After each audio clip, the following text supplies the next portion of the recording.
All right, guys, I think that's a good refresher. We are ready. Let's do this. This game is so wild. It's hard to describe. So the very last thing that we did before we got to where we are is we actually opened up this trash can right here. We found some stuff that looked like it belonged to the body because the body hanging from the tree is actually practically naked. So we think we found the shirt. We think we found the trousers. I think we also found something that we threw away, like some files and stuff. We have no idea why we threw them away. So we can actually look at, I think it was down here.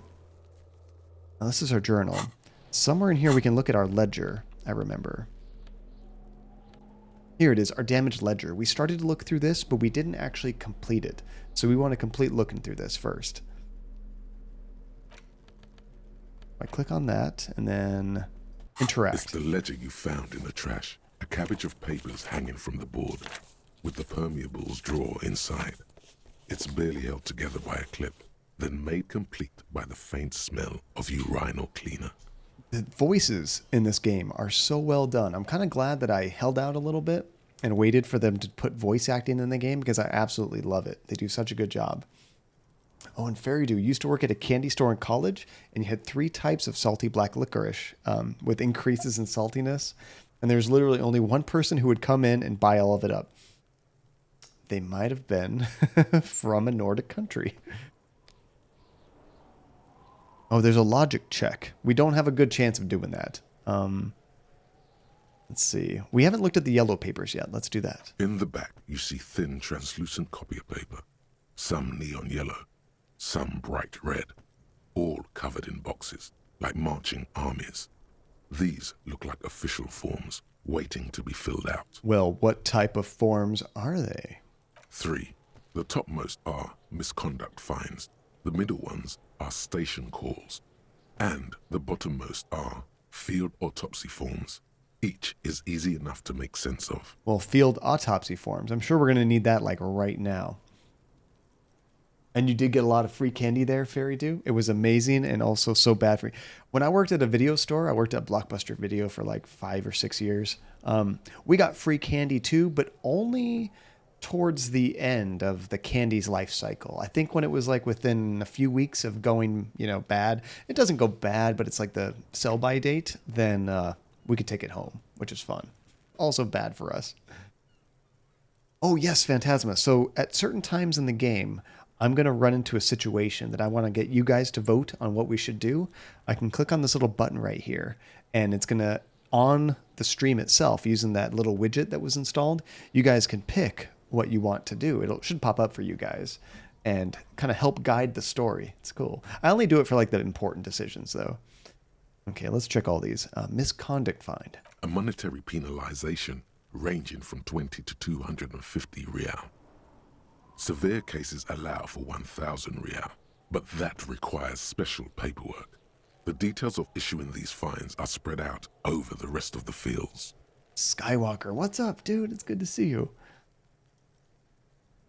Station call. We called our police station to let them know that we did not have our badge, and they laughed at us like crazy. And then they also asked if we had our gun, which we don't. We lost that too. We're kind of embarrassing right now. These are quite sinister in turn. They give a date and time for the person to appear at the specified precinct police station. Ooh. Below the call are the criminal charges you risk by not appearing. Yeah, if you get called in, you should show up. Oh, I'm really good, Skywalker. A little out of sorts because I've been going into work this week versus working from home. So longer days, a little bit less sleep, but otherwise I'm doing really well. Field autopsy. 12 pages of thin copy paper, bright red in color. You see the parameters of a deceased human form waiting to be filled in. Age, sex, condition of internal organs. That's a very specific question, but it's about a corpse. Color of the irises, predation marks, condition of sexual organs. Enough of these. We'll close the forms. Yes, all that remains now is to fill those forms and hand them to people. Fines for wrongdoers, interview requests for bad guys, and field autopsies to dead guys. Okay, so I have to just use each form on the correct people to kind of move forward, I guess. And Andy's doing really well as well, Skywalker. How have you been doing? And there was an old-timey candy store with bins of candy with fudge, and the owner was like, have whatever you want. And there's also an amazing Mitchell's ice cream from San Francisco. That sounds so good. I've never had Mitchell's ice cream before. What's different about that? What delicious power hid within this pathetic mess. You feel better. I love your different kind of parts of your psyche talking to you. The rest of the stinking cellulose is much worse for wear. Being sandwiched between the board and the rest of the paperwork must have spared the fragile copier paper. We haven't looked at the clipboard yet either. It's made of dark blue plastic, hard enough to beat someone to submission with. Hey. The edges are rounded, however. The U4 size board feels thick and heavy in your hand. Light shimmers on its wet surface. On the back, you see the embossed letters, RCM. You know what? I forgot. Because I won the mini game that we played before stream, I was going to drop you guys a few extra tokens. There we go. My bad. It's just really creamy, and they have some unique flavors. Oh, that's fun. And you're doing good, Skywalker. A little tired, but getting ready to do some studying in about an hour or so.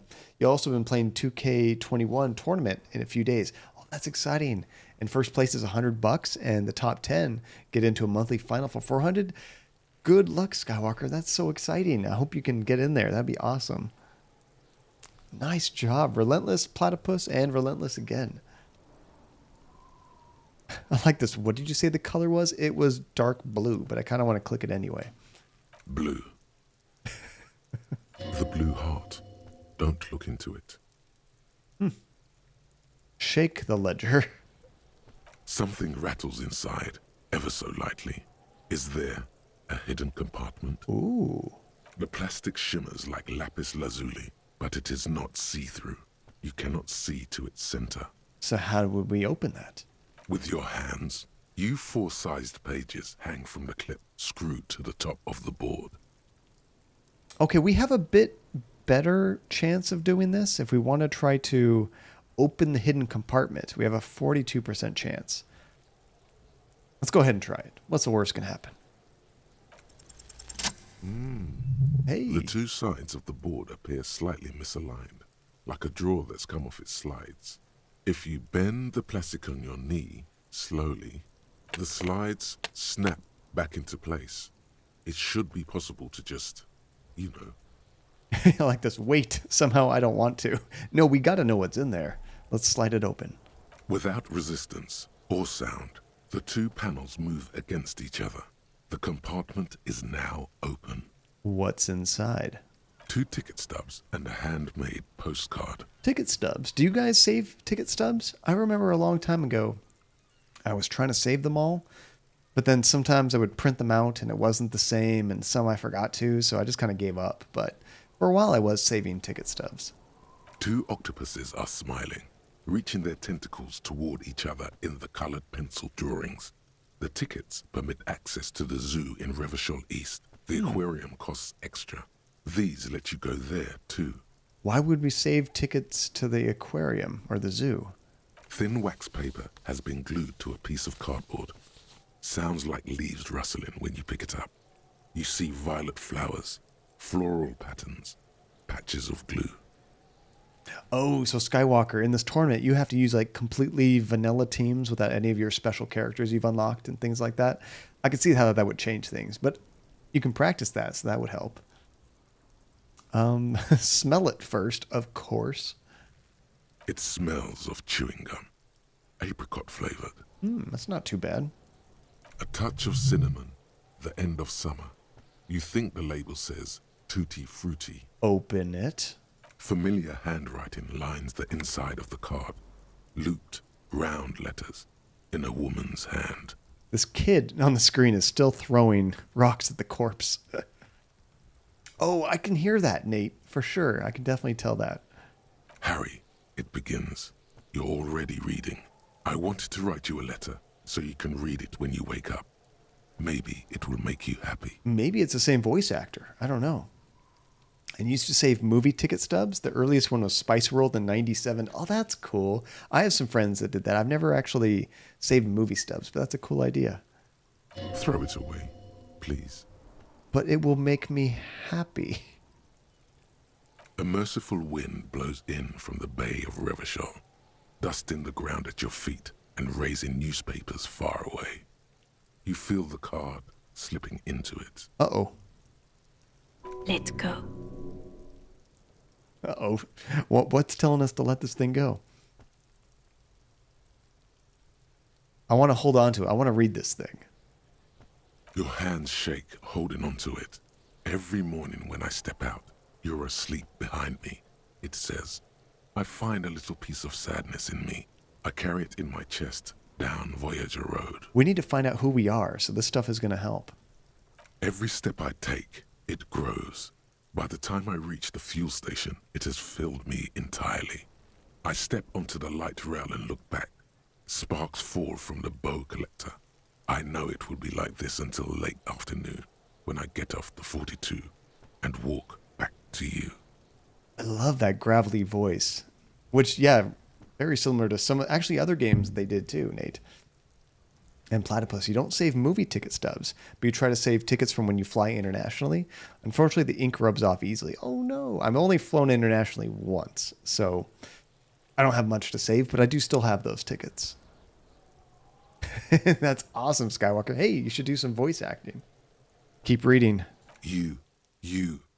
Every step I take will get lighter. It almost makes me run. Sometimes I do. I can't believe I met you. I can't believe the happiness I feel with you. You have a vast, vast soul, and I will always, always, always come back to it. Not sure where this is going. Keep reading. Kisses, kisses, kisses. You feel the air sucked out of your lungs and the blood sucked out of your head. Everything around you gets dark. Small white dots appear. The hell's going on? Are we about to faint? You feel the ledger slip from your hand. We lost the ledger. Come on. No. Hold on. Hold on. Come on, Endurance. We could do this. To what? There's nothing. Detective, is everything all right? Oh, we can only fall sideways. We're just going to pass out. Thud. What kind of memories did that bring back that just made us react that way?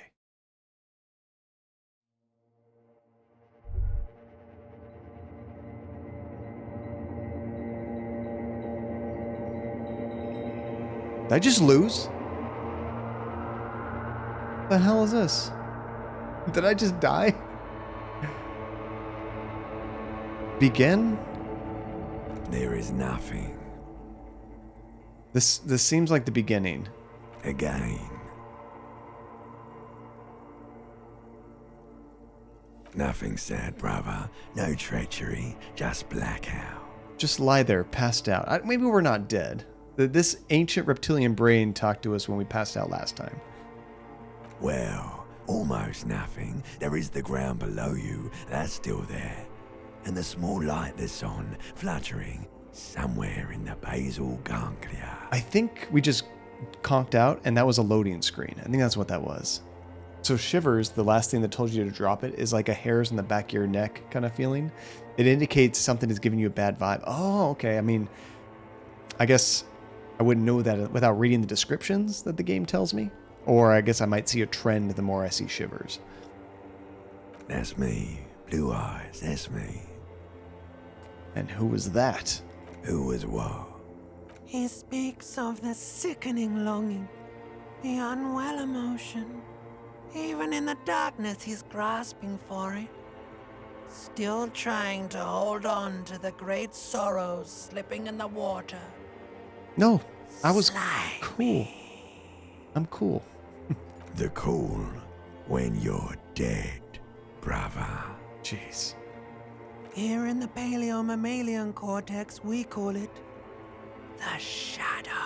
The what? What cortex? Because it's always there. Thought gained white morning. What was that? The X something? The Bloated corpse of the past resurfacing. no, it was beautiful. Beautiful. me, stupid ape. Its lack of beauty was not the problem. Where is Voyager Road? There is no Voyager Road. There are no roads, no houses, no lights in the windows. It's all on. Enough. We just lie there motionless. You think they would let you? Until you disintegrate into biomolecules. No. Someone is breathing on your face now, inspecting your pupils, stupid idiot. It's our partner. He's trying to wake us up. What is that? It's cold.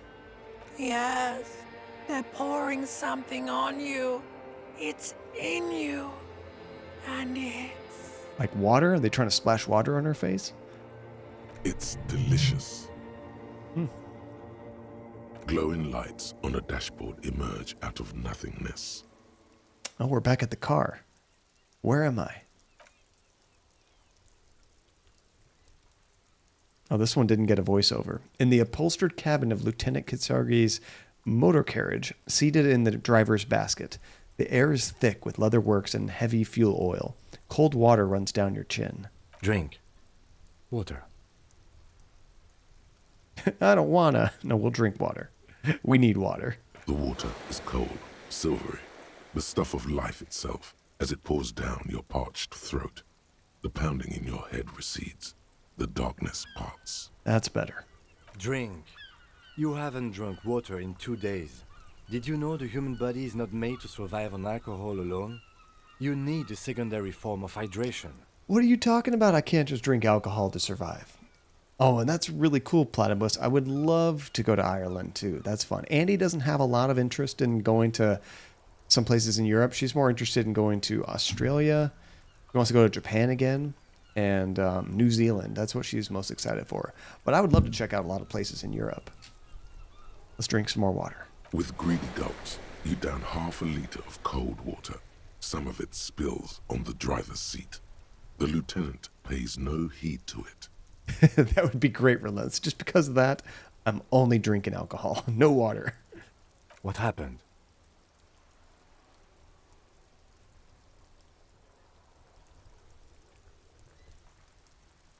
So this is kind of interesting. I guess I didn't notice this before, but there's like 3 conclude options. So if I do that, it's going to move on without any more questioning, which makes me want to ask the first one just to get more information. So I'm going to say I should ask you the same.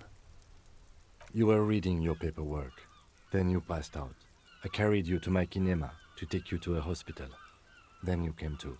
How long was I out? 10 minutes, maybe. I'll go ahead and be honest. I'll just say that we came in contact with the burnt out ruins of the past. That does sometimes happen. You dropped these. Are you okay to proceed? Hey, he gave us our ledger back. That's cool. Finland, of course, right, Nate?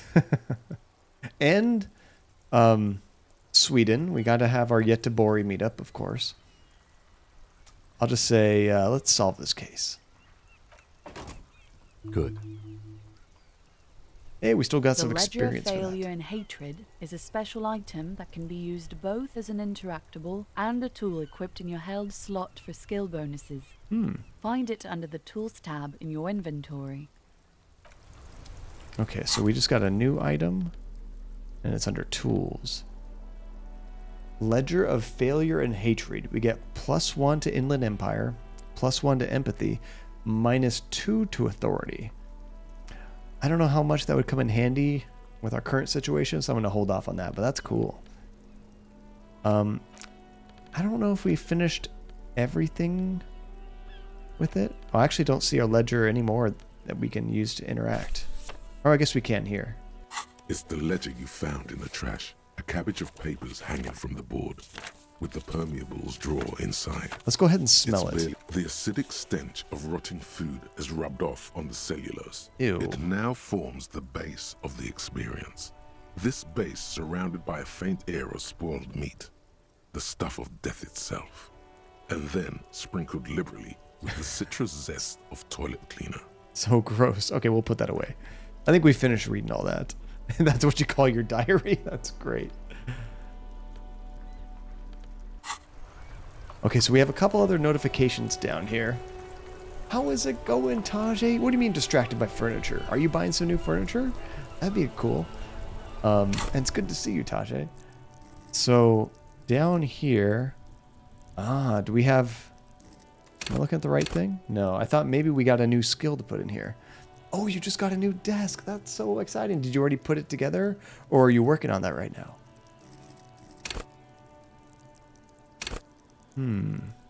Okay, I think down here, it has skill points and it has 2 little dots. You just finished it. That's awesome, dude. So how do you like it now that you're actually wrapped it up? I'm guessing you just finished it like right now. I feel like I should put some points into my absolute worst skills. Maybe put one into intellect to kind of balance us out a little bit. How does that work? Oh no, you got to put it in the individual things. So looking at this list, everybody, what do you guys think we should put some points into?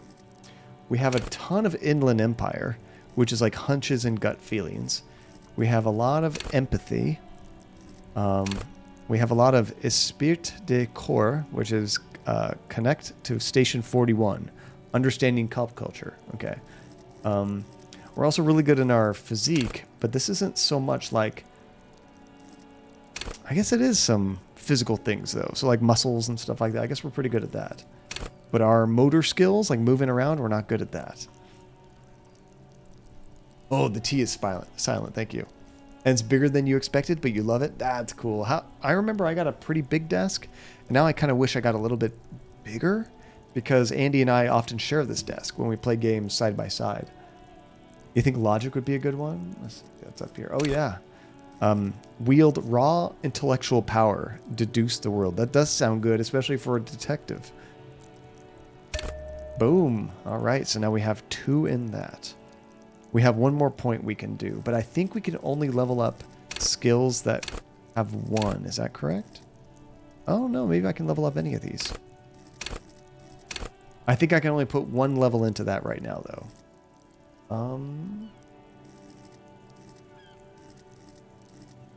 What was this one again? We're really bad at this. Sneak under their noses. Stun with immense panache. That might be a good one if we want to be stealthy, but I'm not much for stealth.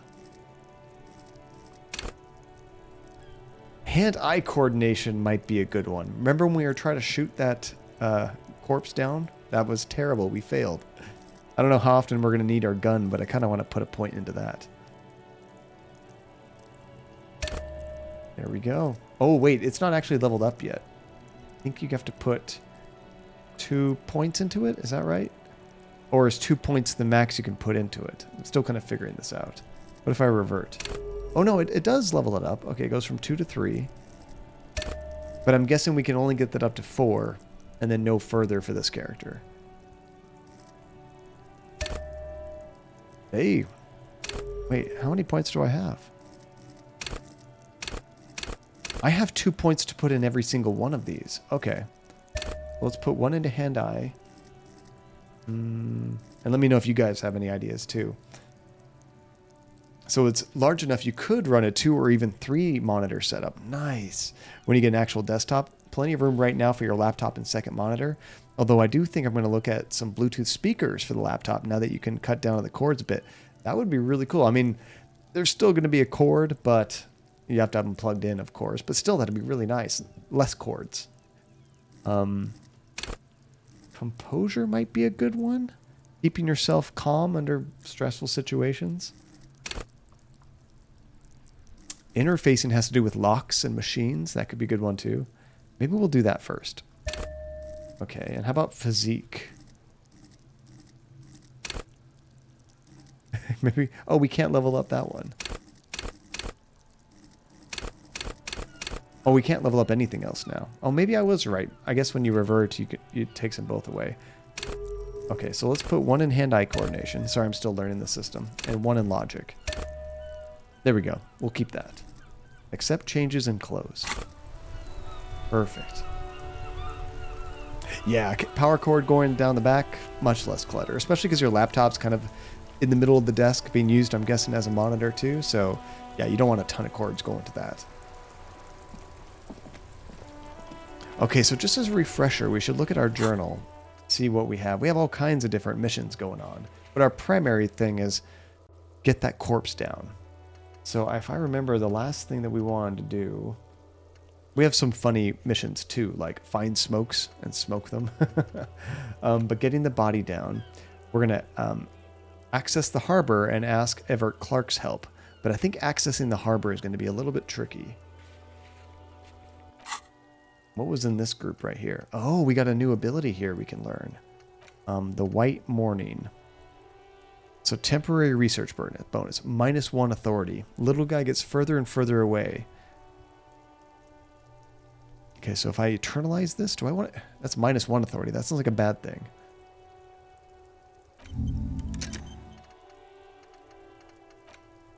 Like the rest of these are all good.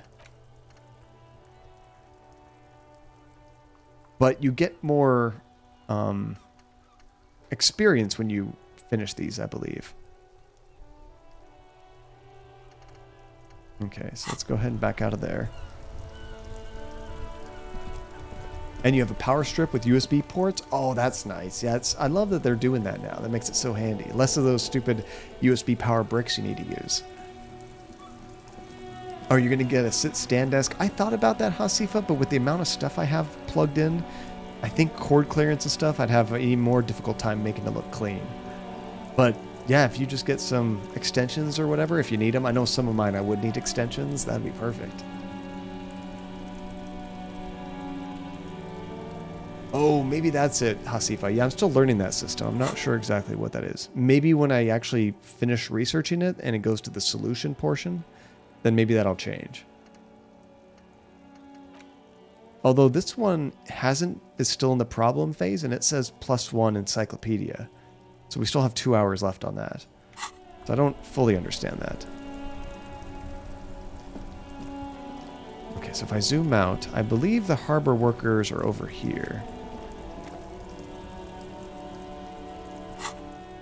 I actually can't click on solution, unfortunately. Now, we talked to this guy before, but now that we want their Gamma, help... Man. What's on your mind? Oh, I guess I can't ask him anything else. He had a cool little side story. I enjoyed talking to him. What's up here? Goods from lorry haphazardly litter the surroundings.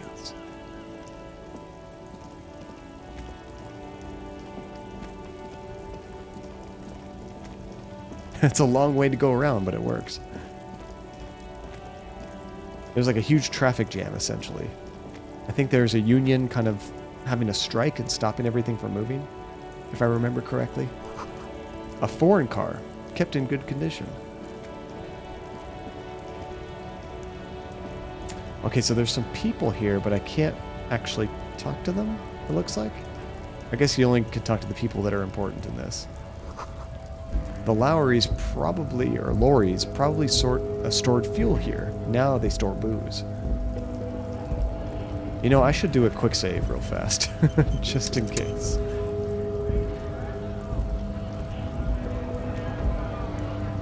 Okay, we can't talk to this guy. Bastards! Oh. We have a right to work! The man yells towards the harbor gates. His voice is the loudest of the lot, and oddly screechy for a man his size. I am the law. I love that. What's going on here? Hold up and stay frosty, everyone. Cops are here. Oh, crap. The broad-shouldered alpha male turns to you. He's a full head taller than everybody else here. You here Big to boy. fuck with us? Beat the honest worker down. Oh, his voice sure changed. Why should I? We're here to fight for a cause. Stripes usually have problems with people who have causes. Oh, then yes. And I'll say, okay, then I'm thinking no. Good. We're fighting for a cause here. Right to work! Right to work! We need these guys' help, so I don't want to get them on my bad side. Besides, we're not that different. It helps if people see us talking, cops and strikebreakers together. Shows authorities are on our side. Builds confidence. So what kind of cause are we talking about? Yeah, relentless. I hate causes. Rights of people. rights of workers to have gainful employment, to make a salary, and feed their families. I mean, that sounds good. I don't think I've chosen any sides yet. Nah. I will say, regardless, I have some questions for you. Might be time. Oops. Don't let the fat bastards tread on you. Clicked on the wrong one. Cops tend to side with the higher-ups, but you're essentially still workers. I don't trust cops, but I can see you understand the right to work! Right to work! I love how different his talking voice is versus his shouting voice. Okay, now we have some questions. Maybe you should ask them the questions, like why we're not allowed to make a living here. Shame on you! We have families to feed, you piece of shit. So do we, Scott. The loitering man hollers in return. Ooh, fight, fight, fight. Who are all these strikebreakers? Honest men and women with rights to work, to be useful, not toys for corporate interests. The man runs a hand through his steadily graying military haircut. We came here to help the harbor run smoothly in time of crisis. If union fucks don't want work, they ought to let in those who do want work. Reminds you of a website recently that told you they use cookies for purposes. I use cookies for purposes. To feed myself. And the only thing you don't love, Tajay, is it's a bit tougher to slide on your carpet than you had hoped, so you will need to buy some furniture sliders for it. But that's a personal thing since I'm now using it from your bed. Oh, so are you going to have to be moving it often, Tajay? Because I would think with the desk, once you get it in place, you don't have to move it too much. But are you kind of going back and forth with it? I have a question. Why do all these men follow your leadership? You think they follow because I'm big and loud? Yes. No, they follow the rules of the market, the rules of the economy, because they were given a job to do! When he randomly shouts out part of a sentence, there's no context. Doesn't make much sense. So I want to get into the harbor too. Have fun.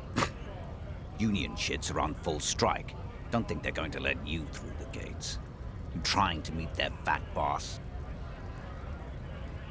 There we go. We're interviewing people about a murder that took place here behind the hostel cafeteria there. I know nothing about a murder. His reply is snappy and terse. I don't know about that. So it has to be able to slide out of your way for you to get in and out of bed, and you have not bought a chair yet, so the room is still tiny. Oh, that makes sense, Tajay. Yeah. So definitely furniture sliders would be perfect. The mention of a killing sends a barely noticeable shiver of tenseness through him. Interesting.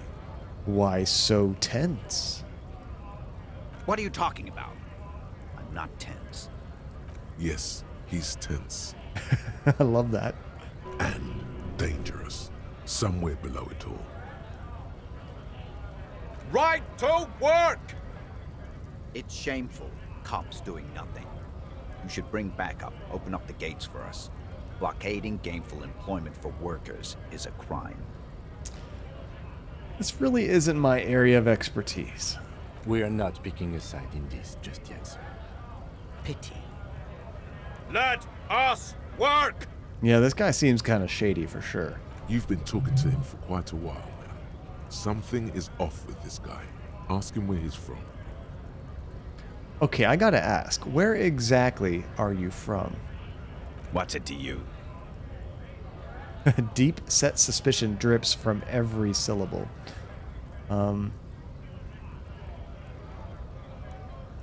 I thought you looked real familiar there for a second. Hmm? No. Don't think we've met before. I came to help out the people. Yeah, I don't trust anything coming out of this guy's mouth. So half-light is your fight or flight instinct telling you that you may need to choose one or the other soon. Ooh, that's cool. So let's say, already got that. I'm interested in your background. Or makes sense, I guess. Never mind, not gonna pry. No, we definitely need more information. We're all workers, right? Workers stick together. Came from the eminent domain, in Jamrock. Backgrounds in odd jobs, heavy lifting, cargo hauling, bouncer work. I know the drill.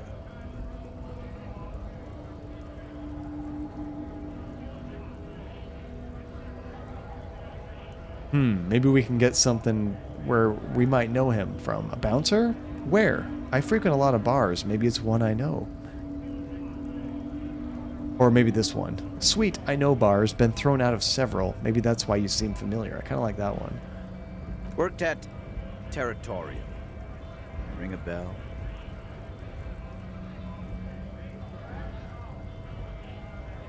Never heard of it. Are you lying? We're done here. I have a strike to break. He didn't like that answer. He blinks and turns to his men. Maybe I came on a little strong. I'm not sure. I guess I can't talk to the other people here. Oh, I could talk to this guy up here. It says GRIH. That must be just the group or something. Oh, wait, there's like a button I can press to tab. That's right. If I hold tab, I can see what I can click on. Looks like there's some money back here. Let's check this out.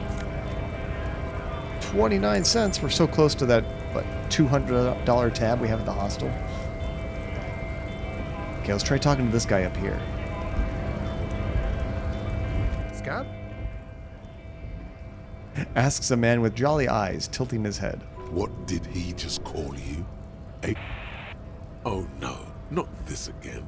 You just got away from that fucking kid. No, he didn't say that. He called me Scab. I'm not a scab. I'm a cop. I was just messing with you. No one's ever seen a cop scab. Imagine, you cops going on a strike, but then another cop comes in and says, let us cop for less money. Yeah, that's not going to happen. Speaking of, what brings the RCM here? To the Wild North? Come to see the strife? Let's see. I'm looking for assistance with a dead body situation. Or let's find out more about the strike first. What's it about anyway? You know, serious business. I'm sure the big boss will be glad to tell you. You'll have to ask him first. The big boss? He's a chatty guy. Wants to talk about the strike.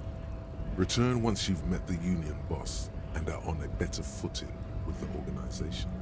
I like that. The game gives you a hint. You should come back here later, because he'll tell you more. We're looking for assistance with the dead body situation. Body still hanging in the tree? Hey, that's a rough pickle. Can't help you with that, sorry. I'm not really an admirer of dead bodies.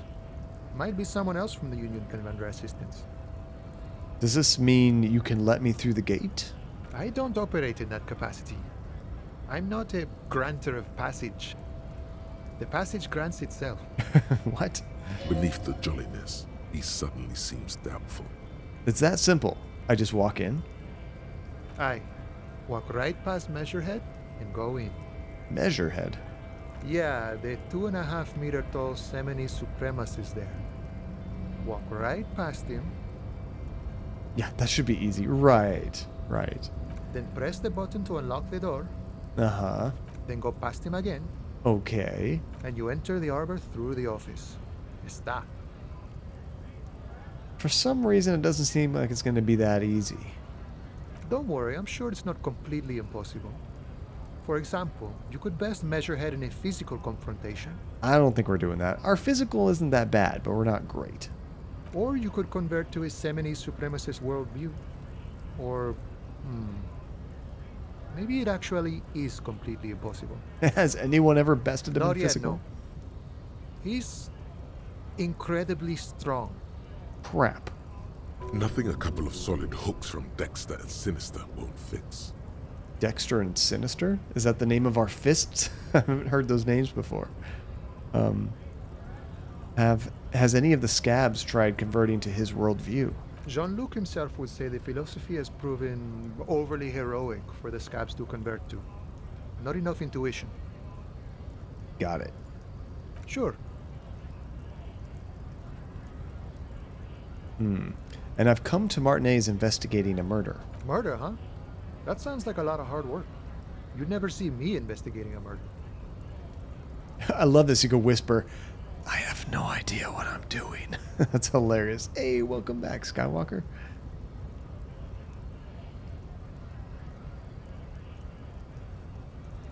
Maybe you want to help me solve by telling me who did it?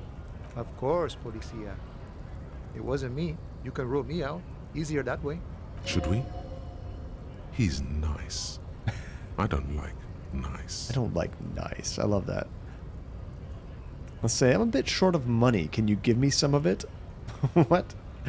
Sure thing, my friend. I can help you out.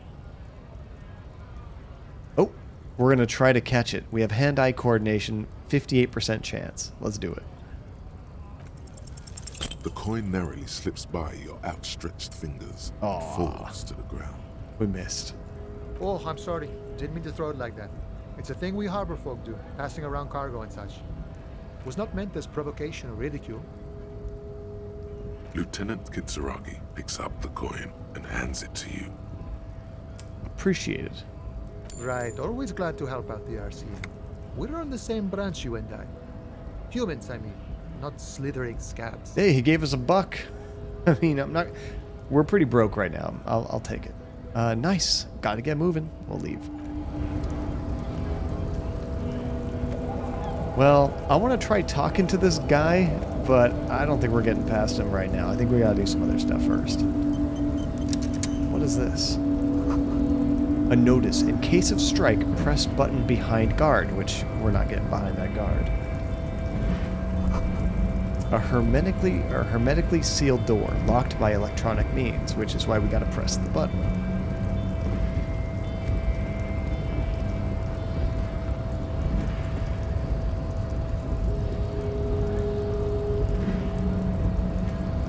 Oh, Measurehead. What a name, Measurehead. Your body betrays your degeneracy. Oh god, are we about to die? Yeah, Measurehead. His body totally betrays his degeneracy. The young woman at Giant side agrees.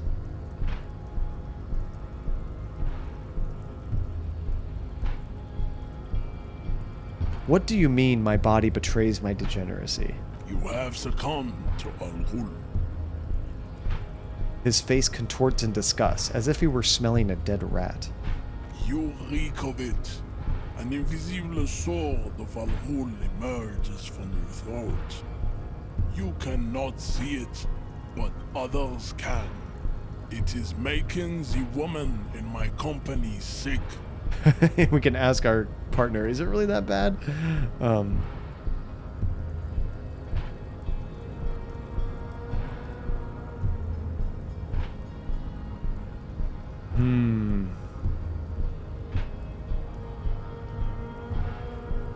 We'll say you're right. I'm an alcoholic and I need that dead body to no longer be in the tree. Maybe we'll ask him about Al Ghul, actually. Maybe he'll like it if we're learning about this stuff. Yes, Al-Ghul. But what is Al Ghul? Al-Ghul is an ancient Ilmaran poison, a parasitic fungus that has colonized your race. It is a trick the desert pygmies played on you for humiliating them and stripping them of their land. You mean alcohol? Correct. My small skull servant. We can say you're right. I'm a servant of Al Ghul, but I still need the body taken down.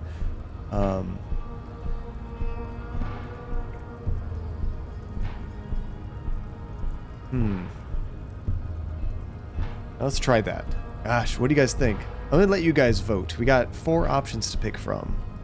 But the 2 that are kind of gonna move the story along is gonna be, you're right, I'm a servant, can you take him down? I don't have a problem, just drink on the weekends, or enough is enough, take the dead body down or let me in. I'm scared one of these is gonna get us beat or killed, so I just click the little button. You guys have 15 seconds to vote on what you guys think we should do. I'm gonna start referring to my friends as my small skull servant. I love that. I kind of like that one too. 100% with you're right, I'm a servant of Al Ghul, but I still need that body down. No, you don't. You need to get another drink. Occidental Haplogroup B4 is done giving orders around here. The influence of the ham sandwich race is waning. With the what? The ham sandwich race?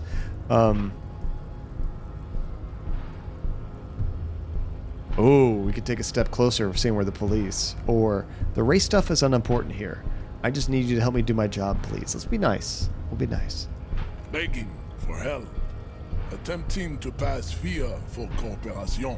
How far the Occidental Haplogroup has fallen. You were once a noble and powerful race. Oh no, this is not going well. You gave the world eugenics, electricity, and powerful weapons of war like missiles and aerostatic aircraft.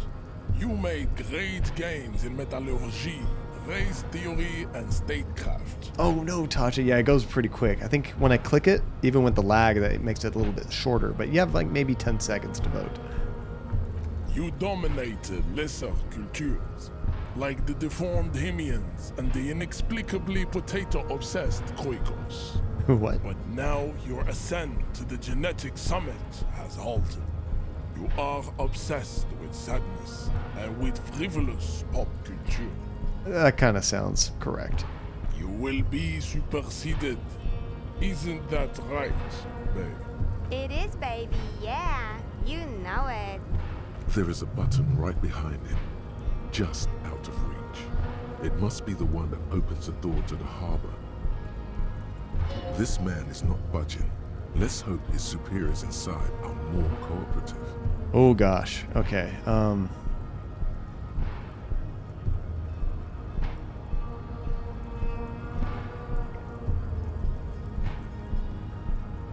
what do you guys think we should do? I'll let you guys read these and vote. I'm not sure. I would probably go with, you're right about all of this. Now I need you to help me get that corpse down from the tree. That's probably what I would do, but I want to see what you guys think. Alright, there's the vote. One of these might get our butt kicked. One of them might just make it so it's harder to do it otherwise. But I bet there is a way to convince them or do something to actually allow us to go forward.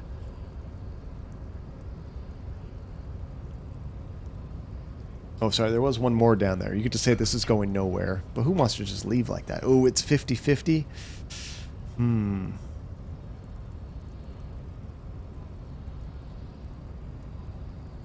You know, he doesn't respect us asking for help. Maybe we should do more demanding and show our strength. Let's try that. It was your people who put the dead body up there.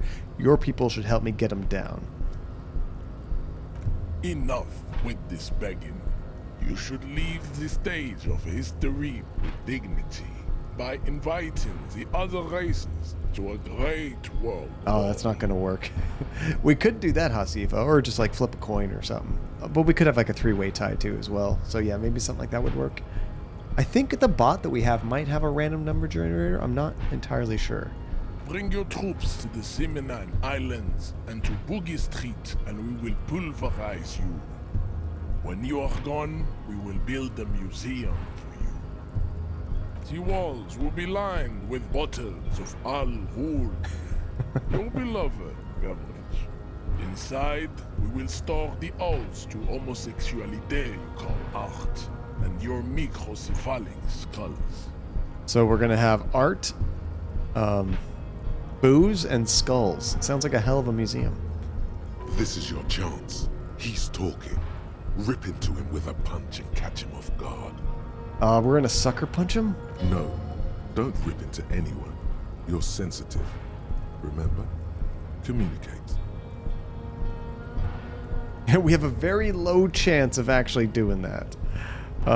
We should probably try to... You know, we have a few different options here. We did pick up that weird mug a while back. Do you remember that? Can I look at my mug? You know, I can look at that. I can't bring up my inventory right now. Unfortunately, I remember we picked up a strange mug. I wonder if that's, like, going to help us out here. It's weird that it's a dialogue option. Let's ask him about this. He does not so much as glance at the object. Oh, that's right. Do we find the mug in the trash with, like, the other dead body stuff? He doesn't even look at it. You know anything about it? Stop showing me your pathetic cup. I have no interest in it. Does he strike you as the kind of man who puts mugs into trash? I don't know. but you serve the Union, don't you? Aren't they white? Don't be vulgar. White or not has got little to do with this. The race enigma runs much deeper than that. But you still serve them. How does that factor into your life? Mr. Clare is a man of vision and means. He has the will to confront polycultural capital, something your race, naivistic communists, never did. Also, to serve is noble. It takes discipline. Your petulant individualism has only contributed to your race failure. It is lax and moronic. I want to go with this random one. My jam is a mysterious fourth thing. Jam. Individualism. You have gotten these ideas from degenerate youth culture, have you not? Maybe. You have picked them up from rock and roll songs? I like this. I've gotten them from disco, actually. Or youth culture does not affect my thinking. Let's go with that. Of course it does. You are a degenerate individualist and a rock and roll rebel. A pawn of international finance, just like the rest of your ham-colored race. Ham-colored race, I love that. Seriously relentless, yes he does. I am not surprised you enjoy it so much. This has happened to many of the side products of the inevitable cultural victory of the Seminoles race.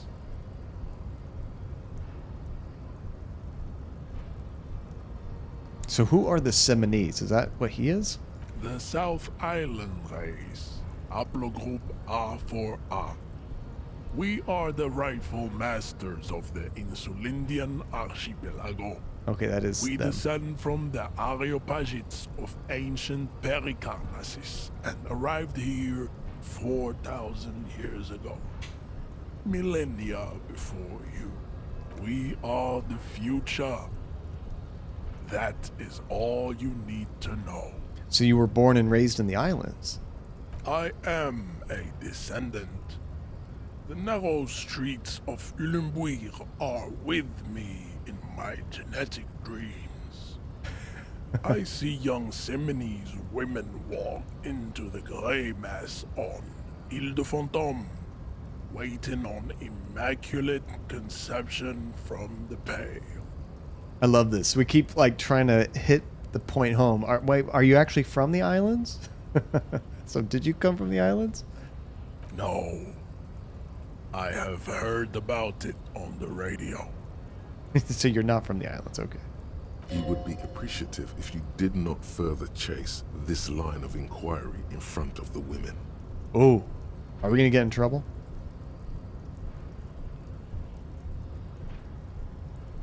So you're not really Seminoles, you're just from Revenshaw. We could be nice, we could just let it go. We're gonna piss him off. I don't think we're getting anything from him anyway, but cool, it's cool. Yes. Kim, what do you think about this? I don't think anything about this. We are wasting our time having this conversation. Probably. Your pedomorphic friend is right. You should leave here with your tail between your legs, contemplating race extinction. I am an immovable obstacle. I'm going to try this option, though. Subscribe to his advanced race theory, just to see if this... We have a 58% chance of convincing him, so we'll see if that works. Therapy Android, how's it going, Therapy? Welcome. Good morning to you. Okay, let's give this a shot. This is our best chance. Come on. Ask what kind of races there are first. Classification is core to this stuff. Okay, Measurehead. I am new to this world. Help me understand its races. I need to know more about the different races there are out there. Do you? This is for the thing. Come on, shut up, Kim. Or we'll play it cool. I do. There are 3 categories of race. Type A, the heroic races. Type A, the servile races, and the vile CF race cauldron of pederasty. Which one do you need education on? Let's go with the CF, the vile race of cauldron and pedestry. I knew you would go straight for the vile cauldron. Everyone does. You need to first learn about type A and B to appreciate the depravity of the chimeric races. Yeah, I mean, otherwise, it just won't make any sense. Does it make sense to you, Measureheads babe? Yes, it would seem nonsensical. Darn it. Oh, you're having some nice weather therapy? And you're waking up to the first rays of sunshine. Oh, that is so awesome. How warm is it supposed to be where you're at today? Nice that you're finally getting some great weather. Sucks that you're still recovering and you can't just go out and enjoy it, but hey, you're getting there quick. Those are the Simones, the Areopagites, and the Occidentals, excluding the Maun, of course. The Maun are riddled with eczema to the point where they find it impossible to smile. They are all lactose intolerant, a common result of inbreeding. A receding genetic pool has led the Maun on reprehensible street parades in Maun cities like Stadskanal and Vredefort, wearing wooden clogs on their feet and little green tassels on their hats. Okay, got it. Who are Type A then, in your view? The Vespertines and Messenians of Vesper and Messina, the ancient Meteorans of Meteo by the golden Pisantic Sea, the Suren of Sur-la-Clé, and even the North Königsteiners, all have Type A race propensities. Oh, like 70 degrees Fahrenheit? That's really nice therapy. Oh, cool. Hopefully you get to spend some time outdoors. The other large mondial civilization, the Mesk, are too yellow and oleaginous to count as a heroic race. True, they are violent and expansionist, but they have a glandular problem. He draws a finger across his face. Oh, that's great. I mean, it's going to be memorable, isn't it? Overproduction of sebum. Sebum is leaking into their brains, making them listen to El Mariachi music and Oh God, no. toxic minced meat-based food, which in turn only produces more sebum. Anything but mariachi music. That's so ridiculous. And who are the Semonese and Aeropagites in this? As proven by the Maun and the Mesk, Occidental Type A is in retrograde. The Semonese and the Areopagites are on the ascent. And what's the difference between them? The Areopagites are sleek, long-headed. The Semonese are powerful, mesomorphic. The former is an immutable progenitor, unchanged since the Super Isola of Pericarnassus. Ancient brains rest in their slender skulls. You can tell he's really obsessed with this stuff. The latter is perfected and adapting. Together they form the Simeno-Areopagite or Simeopagite super race. That is all. There are no more Type A races in the world. Nature was not capable of more. What about Type B? Type B are the unheroic races, amorphous non-competitors of the great race. The Khoikos and the Vacholiers, they are mud-colored people. Mud-colored? To an untrained eye, the Khoiko appear white and pinkish, like a ham sandwich. You mean like But our look character? into their eyes and you will see. They are of an indistinct muddy color, and so is their skin. Unhealthy, sweaty, and ashen. Pinkness is a racial quality that has to be earned through centuries of advanced ballistic warfare and cultural domination that the Grad people have undergone for drinking al-Ghul and smoking the degenerate tobacco, and for eating potato. Anything but eating the potato, guys. Let's see, therapy. All you remember from your English classes is a story of your teacher hiking in Arizona and coyotes breaking into her tent to steal food. Is that what made you want to go to Arizona therapy? The Khoikhoi, the countless micronationalities au grade, are all inexplicably obsessed with potat. The only thing they like more is dividing into microscopic ethnostates, like political amoeba. This guy's completely losing me. I'm hoping this gets to some point where he just lets me press that darn button. And Vacholiers you mentioned? The Vacholians, halfway between Type A and the Racial Cauldron. Two makes to know right from wrong. You tried your degenerate little revolution, which was the single greatest failure committed by humans in our 82,000-year history on this planet. Is it 82,000 years that we've been recording history? You have very little idea of what is happening. But that seems a little off. Hey, we might have him in a math problem. There we go. So therapy. This game that we're playing, Disco Elysium, the basic story is that we are a detective. We woke up in this hostel completely wasted. All of our clothes were missing. We threw a shoe out the window. We don't know what's going on. We don't remember our name. We don't know who we are. We don't know why we're there.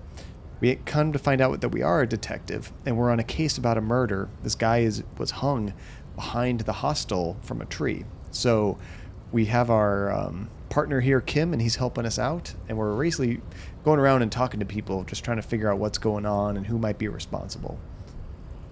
This guy, he's guarding something that we need to get to make progress. So I'm trying to convince him to let us through because I don't think we can just overpower him. He's going to destroy us.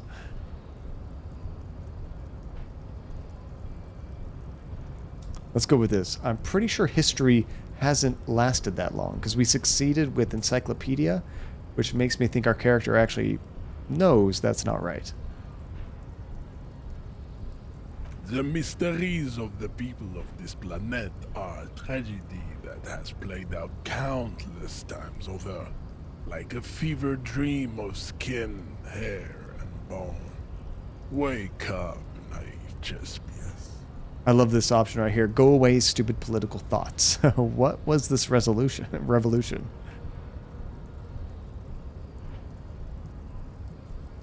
Or it was perpetrated by degenerate marauders. Not all the people of Revenshaw.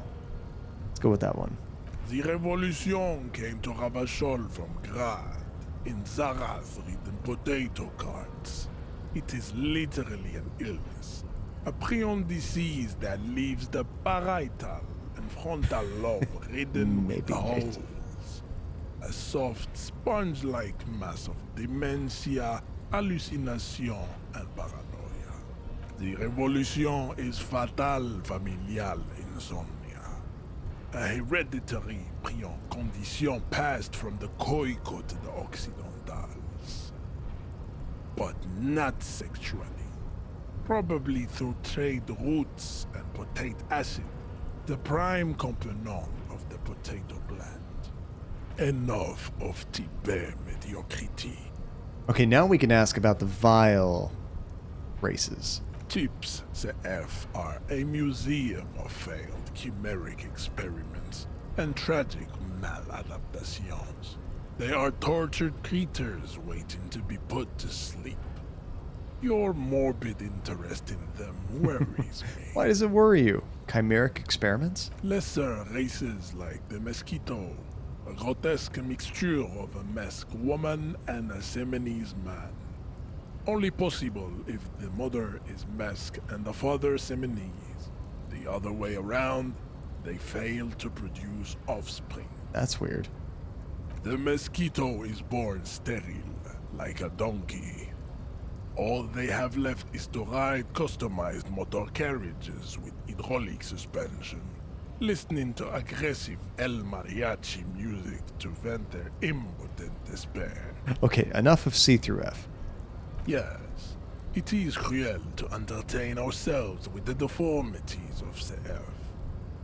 Were there any able-bodied races you needed education on? So now that we've been through all the types, do I understand race theory, please God? You understand nothing. To solve the great race enigma, you have to first ask yourself, what is the race enigma? You have not even worded the mystery, let alone solved it. Will you help me get that body down if I do? We will see. Oh, come on. Access to the Union is important for our investigation, but there may be another way in, without becoming a race theoretician. Yeah, this is kind of exhausting. Am I mildly worried he might take it seriously? The lieutenant thinks. Yes, I am, he concludes. I am worried. We'll say on second thought, I don't have time for this. Lost, though. Buckled away at the last gate. This is why your haplogroup will never rise from the ashes. Now, I need to luxuriate in the private company of my babe. Let's discuss something else. I cannot possibly imagine what else we have to discuss, Tibere Vasholian. We still need to get into the harbor. We need help with the tree situation. There must be another way. His gaze wanders over the whirling roof to the yard. Okay, so let's see where else we can go, because that guy... I can't take much more of that guy. So this is the door we need to get through, but we have to press the button to do that. I wonder if this guy has any more information now. Hola, wandering man. How can I help you? The measurehead thing didn't go well for me. Could you help me out somehow? Sorry. Busy surveying the situation. I'm sure you'll figure something out. You guys have all sorts of gadgets these days. Darn it. Wiretapping, telescopic batons, futuristic circuit bending to infiltrate harbor machinery. Maybe you could even knock that Kowalson crane over using some remote controls. Ooh, remote controls, you say? Or calling in tactical air support. You guys have air support, right? Let's ask him. Wait, we have air support? Because we don't. We don't have air support or any of those other things. Darn it. I get it. Hush hush about the secret technology. Something changes in his disposition. A merciful smile in the corner of his eye. All right, I may have some advice for you on how to deal with Jean-Luc there, out of solidarity to the RCM. It's low in technology, however. Oh? First, don't fight him, obviously. Second, get him to share his theory by being subordinate. Admit your lack of expertise. Basically grovel. That's how I do it. Ah, we got so close then. I guess that is the solution. Maybe that would work. We'll have to see. Well, maybe we'll just finish that conversation. We were right at the very end. I think I could just click that to continue that.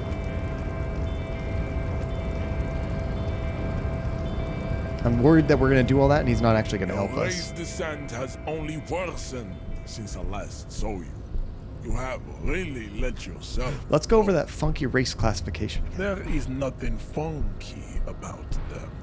Tips CF are a museum. So I'm going to click through the same things to get to the point where we were before. Then there is the Semino Koiki Chimera. Are you sure you wish to know of the Semino Koiki Chimera? We'll say sure, yes, we would like to know. The Koiko, as you know, are very servile, especially when they meet the rich man. Racial scientists have toyed with the idea of crossing the Simonese with the Koiko to produce a super worker of Simonese. It's just hard to keep track of all the different unfamiliar terms he's talking about. This will never happen. The Simonese and the Koiko may have similar interbreeding problems as the mosquito. We will never know precisely. No Simonese man could maintain an erection in the suffocating potato stench of a Koiko or a Koika. What? There is a strange sadness in his tone, a less than heroic melancholy this time. You seem kind of blue about this, Measurehead. The heart that pumps the Hemoglobin is mysterious, and so is its dark will. Enough of these personal matters. Have you been educated to all the Rasotype now? Sounds like he couldn't get it up with a woman, and that's why he said that. He does not seem angry, nor does the woman look affected. She just twirls her hair. Perhaps they've been through this and established an accord. Okay, let's discuss something else. I cannot possibly imagine what else we have to discuss. Oh, you know what? I don't think I can go back there Your now. love for disco music and venereal disease? I think once I said no, I don't want to continue this, I blocked off that path. So we'll have to figure out a different way to get past him. Unfortunately, there doesn't seem to be anything else here to interact with.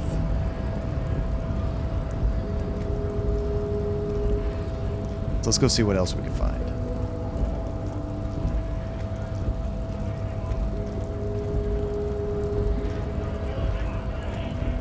Now, we talked to this guy earlier, but not after Right that. to work! Right to work! Shame on you! Excuse me, I had further inquiries. Or let's go more direct. I wasn't done asking questions. Things are busy enough. You going to waste less of my time? We'll see.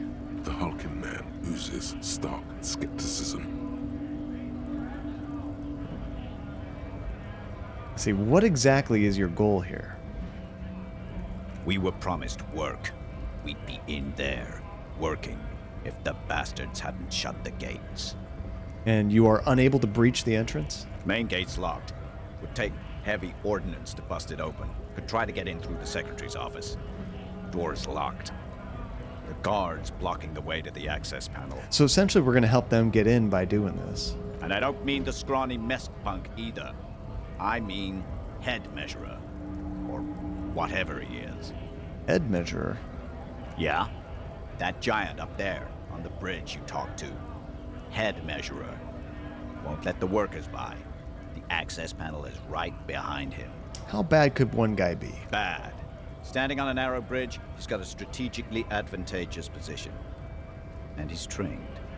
I don't know how the Union has a trained killer up there. But that one's no joke. And my men are tired and hungry. They're workers, not fighters. Why don't you just talk to them? Like civilized folk, you mean?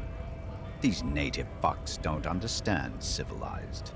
It would be better for the neighborhood if you went home, at least for now, if you can't get in anyway. No!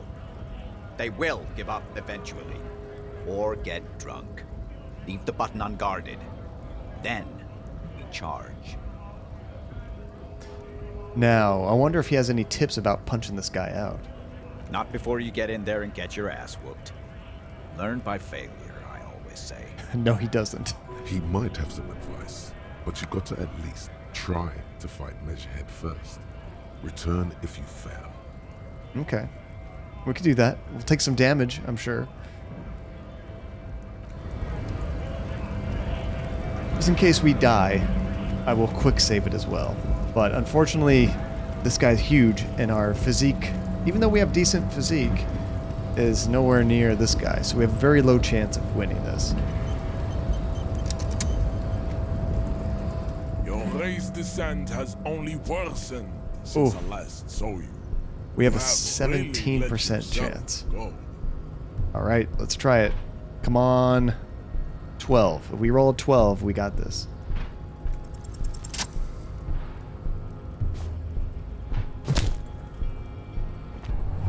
Whoa! Just like that, instinct took over.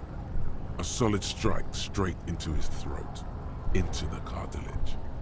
You could swear you felt the soft palate break. We like rolled an 11. Holy cow, that was great. The man is reeling, gasping for air. Time stands still around you. In the distance, the sounds of the harbor are falling silent. I mean, I am good at killing people. Hopefully this guy doesn't die. I just need him to give me access to get this whole thing done. Therapy rigged. Hey, if it rigs dice rolls for me, I'm okay with that. All you hear is a small gurgling sound as a trickle of blood appears on the man's lip. Damn. He's open, Rip into him. Right hook. Escalate it. Get intimate with him. Bring the hurt closer. Oh no. Oh no. Okay, what are we gonna do, guys? Also, therapy. In this game, we have Twitch integration where on the screen you guys can help vote on what we do next. So I'm gonna do that right now. You got 15 seconds. Do we ask, what do we do? Do we rip into him with a right hook, or do we back up and perform a 360-degree flying spin kick? Go ahead and cast your votes. I'm a little worried if we say, wait, what are we gonna do? He might react and take us down before we do anything. Although, we got him pretty good. Holy crap. I don't want to kill the guy. Okay, we'll go with this one. It's a 50-50 chance. Wait, what should I do? Don't wait. You've only got a millisecond. He's coming to. Time is breaking loose from the stupor. His left hand curls up into a fist. Okay, we gotta go quick. That fighting pose. Watch out. He's expecting the hook. Oh, there we go. Our composure let us know he was expecting the hook. So if we had gone with that, which I don't think anybody voted for that, then we would have screwed up because he was waiting for it. So now we can back up and perform our 360-degree flying spin kick. Good luck with that.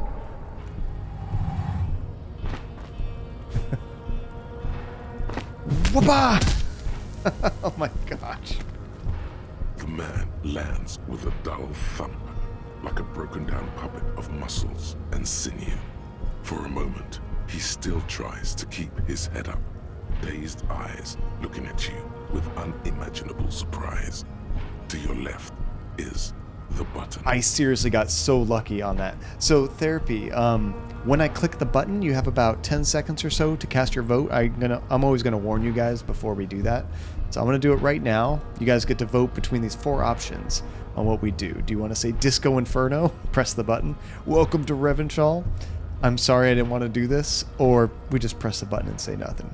Okay, here comes the vote. There we go. It gives me like a 15-second timer, but because of the lag and delay, it's probably more like a 10-second timer. But it's good. It keeps things moving.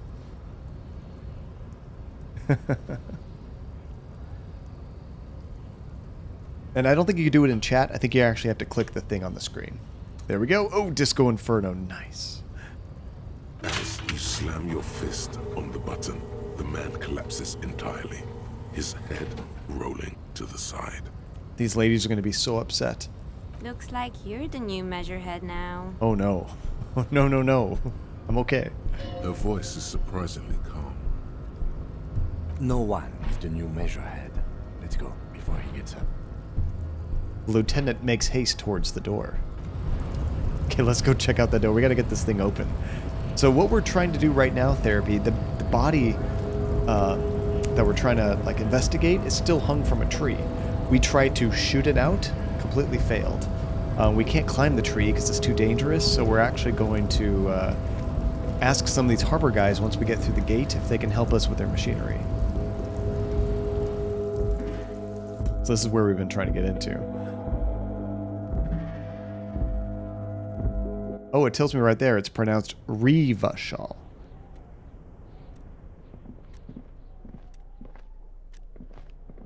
Let's see. This is a Dewey typewriter. The model name is on the back. Every worker equals member of the board is written on the top of the flyers. A standard office file cabinet. The drawers seem to be locked. Someone left the coffee machine on. Hey, that's perfect. I like that. Oh, I wish we could, therapy. Yeah, if we found one. Maybe it's an option. I don't know. This game is all about having a lot of different choices and things to do. The radio is emitting strange buzzing sounds.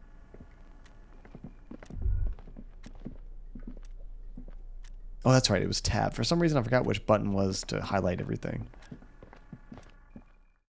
Oh, this goes the other way. I wish I could have some coffee right now. You're probably about to have some, therapy.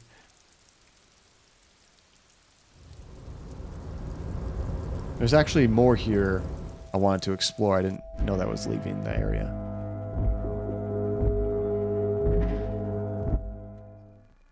Right, Tajay? They do a really good job of describing the situation, letting you know what's up, and then giving you dice rolls. What do we have here? The book La Fumée, Volume 1, Number 4. Yeah, sure, let's grab it. Why not? So under Interact. The front of this quarterly journal features a large satirical portrait of the late King Friesel. From the sides of his head, a pair of white antlers spread to the corners of the cover. We'll flip through the pages and see what catches your eye. To your disappointment, there aren't any full-color pictures to direct your attention. Just column after column of closely set text, interrupted occasionally by little doodles in black and white. After rifling the pages with your thumb several times, you return to the table of contents. The magazine is divided into several sections: international developments, Kunst und Kultur, and local concerns. Just inside the cover, there's also an editor's note. Yeah, this is so much detail. It's crazy. You just pick up a random magazine and start reading it. I kind of want to see what the local concerns are, because that might help us out here. But let's check out the editor's note, too. Comrade, as you know, this journal takes its name from Mazov's immortal expression, Du cristal à la fumée. This was his way of describing the way the rigid, crystalline structures of capitalist ideology turn to smoke under communism. But, like the structures of capitalist ideology, we too are at risk of going à la fumée. Unlike many publications which are content to spoon-feed their readers reassuring drivel, La Fumée is committed to telling the radical truth, even when that truth may drive away potential subscribers. So please, if you value our radical Mazovian perspective on contemporary politics, culture, and international affairs, please consider subscribing today. Yours in struggle, the editors. I like that. Kim, I think this is a communist magazine. What do you expect? It was laying around the office of the Debarders Union. They're probably bankrolling the thing. Yeah. You flip back to the front of the magazine. The table of contents unfolds before you. We got to see the local concerns. Unsurprisingly, much of this section is taken up with articles declaring unqualified support for the dock workers' strike. Yeah, hopefully we get more information about the strike. You skim the headlines. Paint the harbor red and white. Martinez tames the wild pines. A city in revolt. First we take Martinez, then we take La Delta. Finally, there's a brief article by the writer, G. Martin, accusing the owner of the Capeside apartments of illegally attempting to evict certain communist tenants simply for not having paid their rent. Yeah, why should I care? I love that option.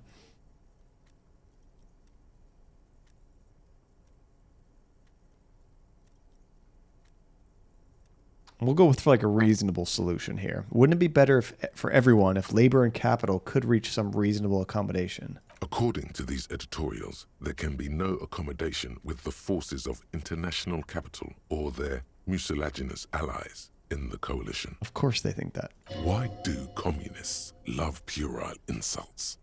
And they wonder why they're always being left out in the cold. What is this about a coalition? Judging from the context, it's something very large and fundamental. You should probably know about it already. We've forgotten everything. You flip back to the front of the magazine. Okay, that's enough of this Table magazine. of contents. Okay, what else do we have here? There's a locker right here. On second glance, someone has forgotten to properly close one of the drawers. Well, perfect. It's unfortunate for the Union to just leave their paperwork lying around like this. Love to rifle through people's stuff in games. Let's see what's inside, he thinks. Open the drawer. The drawer opens smoothly. Inside is a well-organized selection of brown folders. Let's check it out. Hundreds of documents containing logistical data. Two kinds of transactions stand out. Materials coming into Revachol from the outside world, from Muindi, Grad, and even Ilmara. And the same materials being handed over to companies inside Revachol, Kuron, Coal City, La Delta, and Jamrock, are listed among the many districts where the imports are being sold. Anything interesting? It's hard to make sense of this thicket of company names, dates, quantities, and percentages. You try to focus, but the lines are getting blurry. I love that. We're trying to look through it. It's like, oh, can't take it. Too much. Oh, let's try to force ourselves to find something useful. We have a 72% chance. Whatever's hidden here is hidden well. Concentration isn't enough. Only a trained accountant with a background in logistics would be able to really make sense of it. However, there is a little handwritten note stuck on the side of the drawer. Let's check that out. It appears to be a to-do list written in large, uneven capital letters. Remember, Leo, Everard's shoes, special whirling borscht, water Everard's plants, sweep office floor, more banners. All items on the list have been crossed out and the note itself is crumpled. So we'll tell Kim about the list of errands. Everard Clare, probably. The head of the Debarders Union. One of his aides must have left it. Nothing incriminating here. Darn. What is so special about this borscht? Code for drugs? Booze? Blood? Take another look at the note. Remember, Leo, Everard's shoes, special whirling borscht. All items on the list have been crossed out and the note itself is crumpled. So they finished all the to-do list. The drawer slides shut smoothly. Okay, what else we got here?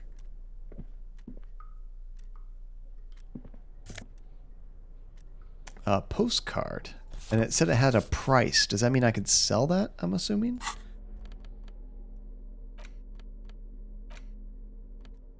Yeah, just a laminated postcard. That's cool. I'm guessing it's just something you can get some cash from.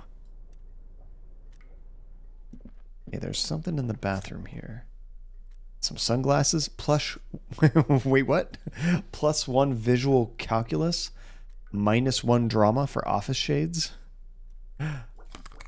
Is that a good trade-off? Losing visual calculus for drama? I don't know. Drama's pretty important. And magnesium. Oh, so this helps our morale if we need it. Sweet. And this is the last thing in here.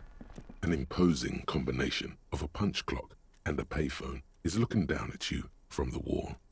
A note on the side says, tokens unavailable due to strike. Use change.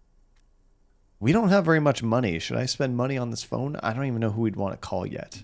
Probably wait until we have a reason to make a phone call. But good to know there's a phone there. Can remember that.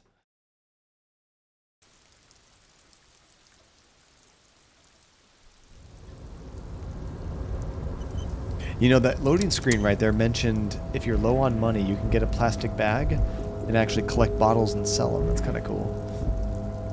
Looks like someone left his tarpaulin cloak hanging on the railing here. The white rectangle of the Revachol Citizens Militia is clearly visible on its back. This is your cloak. You can feel it. RCM, so that's our group. Why is it ours? Well, we could tell him, Lieutenant, I think this is mine. Yes, it does bear the RCM insignia, and we are the only detectives in Martinez. Think I should get it? The service cloak issued to you by your station? Yes, I do. Yoink.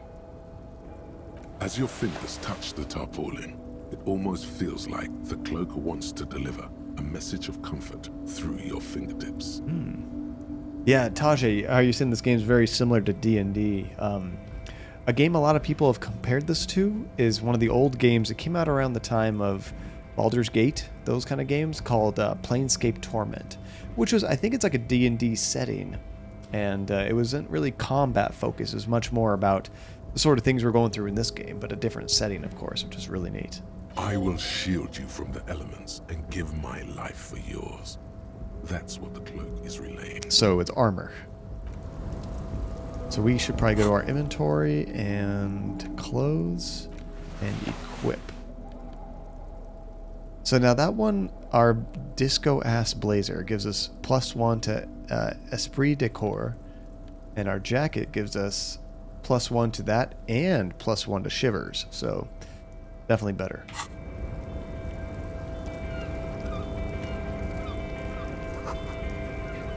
Collecting rainwater. Dingo, how is it going, Dingo? Did you finish your first day at work? How did it go? What happened? I know you're hyped up on coffee. You said you had 4 cups. I can't remember the last time I had 4 cups of coffee. That's incredible. See, here's a bottle, but it won't let me collect it. I guess we gotta find a bag first. Numerous empty bottles of Commodore Red and Potent Pilsner. That sounds pretty good. At least 3 packs worth of cigarette butts. We do have a mission to actually smoke a cigarette. This is the night watchman's booth. The name on the door reads, René Arnaud. Were we looking for Renee? I don't remember. Let's see. You didn't die and you didn't break anything. That's all you can ask for. And you didn't break anything of yourself. At your old work, it seemed like it's a 50-50 chance of an injury. So I'm so glad that you made it. You did it. Good job. And you had so much coffee. Are you still jittery? Are you still freaking out? Okay, we'll just say, so this is where Renee works. If you must. But please hurry. We are pretty easy to spot up here. Nothing incriminating catches your eye. The cabinets are clean and their sparse contents meticulously organized. There's a framed photograph on the table. I mean, I'm tempted to take it, but we could have negative ramifications for just stealing people's pictures. But it's a video game, so I have to take it. It's a black and white photo of a young couple out in a street fair. The man, René, is dressed in a Royal Carabinier uniform. The girl is young and very pretty. She is smiling playfully at the camera. Are you heading home right now, but want to stop in and say hi? Oh, thank you for dropping in and say hi, Dingo. I'm glad you made it. Have a safe drive home. What is your commute like? I'm curious. Is this a longer drive from your house, or is it a shorter drive? Poor Tajay, you survive at work purely at the mercy of coffee and Red Bull. You know what helps me a lot? I do have 1 coffee in the morning at work, but like halfway towards lunch, I get up and I walk around the building, just kind of move. And then halfway between lunch and going home, I do the same. Always wakes me up. René looks like he's about to smile. This photo must be tied to some good memories. Oh, yes. Get some food, Dingo. That sounds good. So it's majorly sitting in a chair, and it's a lot safer than your old job. Pays better and just better overall. Oh, I'm so happy for you, Dingo. That is amazing. The first day is always the most awkward. You're meeting people, trying to figure out what's going on. In like 2 or 3 weeks, you'll have it down. That'll be awesome. And that's true. You are always moving. So never mind. I guess for me, if I sit down in one place for too long, beyond being unhealthy, you do just want to get up and move around. But it always wakes me up. Why did you take that picture of René?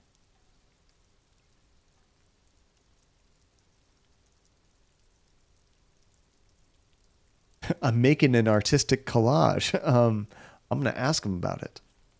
You're really interested in that old soldier. Not sure I understand your fascination, but sure. As long as it doesn't take up a whole lot of time.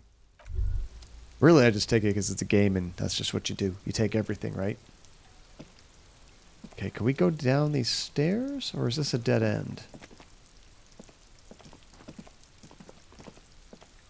I'm thinking this might be a dead end. I'm not sure. Can't seem to click out. Or maybe we can go down these stairs right here. There we go. What's this over here?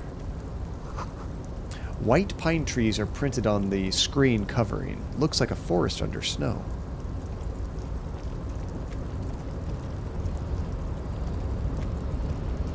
Now, are we supposed to open up the gate? I thought I was going to talk to somebody and convince them to open up the gate. What is this right here? It's like yellow. I'm not sure why it's highlighted a different color. Everything else is green.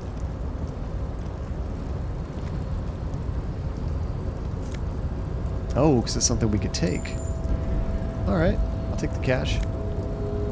And Noshafed, that gives us health, some kind of drug. What's this over here? You see faded instrumental lettering on the platform. Kvalsund, I guess what that says. Let's check this over here. This looks like a lever to maybe open up the gate. A rusting control panel with several knobs. 2 buttons marked Marche and arete are faded with use. It seems to control the large crane above. A container is attached to its hook block. So what would be nice, and I have no idea if it's going to reach, is use this hook to help get the body down that's still hanging from the tree. Allumer on, étendre off. Let's turn it on. With a loud grind, the crane shifts overhead, moving a massive metal container through the air. Is that a good thing? What's going on? Oh, looks like it's putting it down. Yeah, this is a different kind of crane. I don't think we can use this for that body.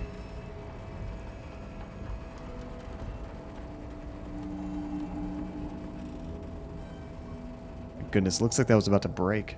And with a surprisingly quiet thunk, the crane places the container down.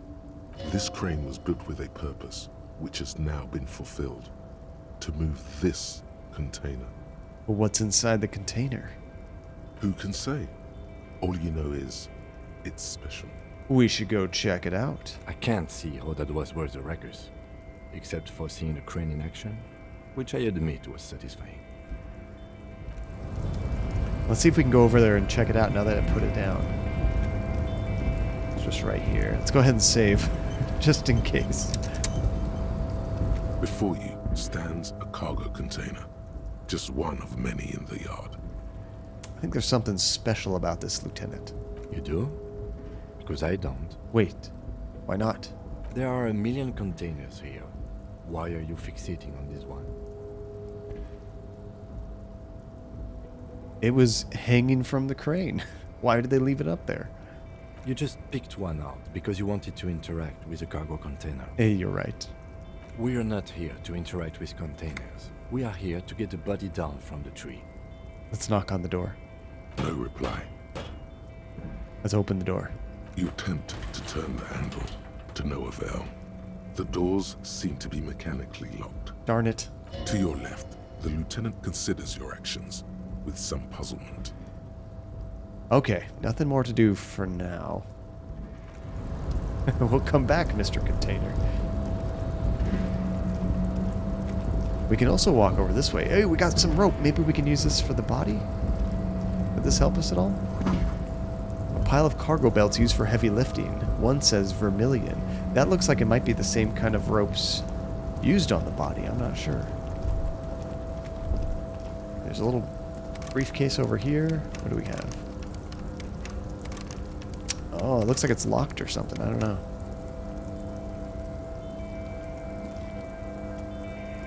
Can't seem to check that out either. I'm not sure why. I think we might be too far away. What if I get closer? There we go. The speaker tower is silent. There is no work to organize in the yard below. Oh, I see some coins. $1.10, that's like a lot of money for us. Industrial-sized thermoses. Smells like burnt coffee. Ew. There's somebody over here. The banner sags under the weight of the rain and snow. White waves on red. Who's this guy? He's saying, container, container, I'll turn you nice and red. Container, container, put the logos on. The accent is so thick, it's impossible not to notice he's Ubi, from the vanishing peninsula of Ubisunt on Muindi. Container, container, used to be Wild Pines. Container, container, now belongs to Everard. Tashi, touche. It's all in a sense of perspective, right? It's true. Let's talk to him. We gotta talk to him. Everard, Everard, Everard, he looks after everyone. Huh? Well, hey there. How can I help you, mister? Seems like a real friendly guy. The look in his deep blue eyes is as sincere as you've ever seen. Kind of makes you feel like an arsehole for no apparent reason. Yeah, we haven't even done anything yet. I see you are not a union man, mister. Did you get lost? You're not one of them scabs, are you? A shadow passes over his kind face. Well, we're not a scab, so I'm just going to say, what is it with you people and scabs? I mean, I don't personally mind. Folks is just folks, you know, and folks gotta eat. He doesn't seem to be waiting for you to answer. And then he says, just some of the other guys don't look too kindly on the scabbing kind, if you know what I mean, mister. You're from Ubi, right? Oh yes, born and raised in Arish, mister. Mum had to leave my dad after he got a bit violent. Took us here to the new world. I was about 10 then. Too old to lose my accent then. So it kind of sounds like Irish, doesn't it? And Tajay, to be fair, you had money in the bank, and then you had to post bond because of a 7-year-old stuff you didn't even know existed.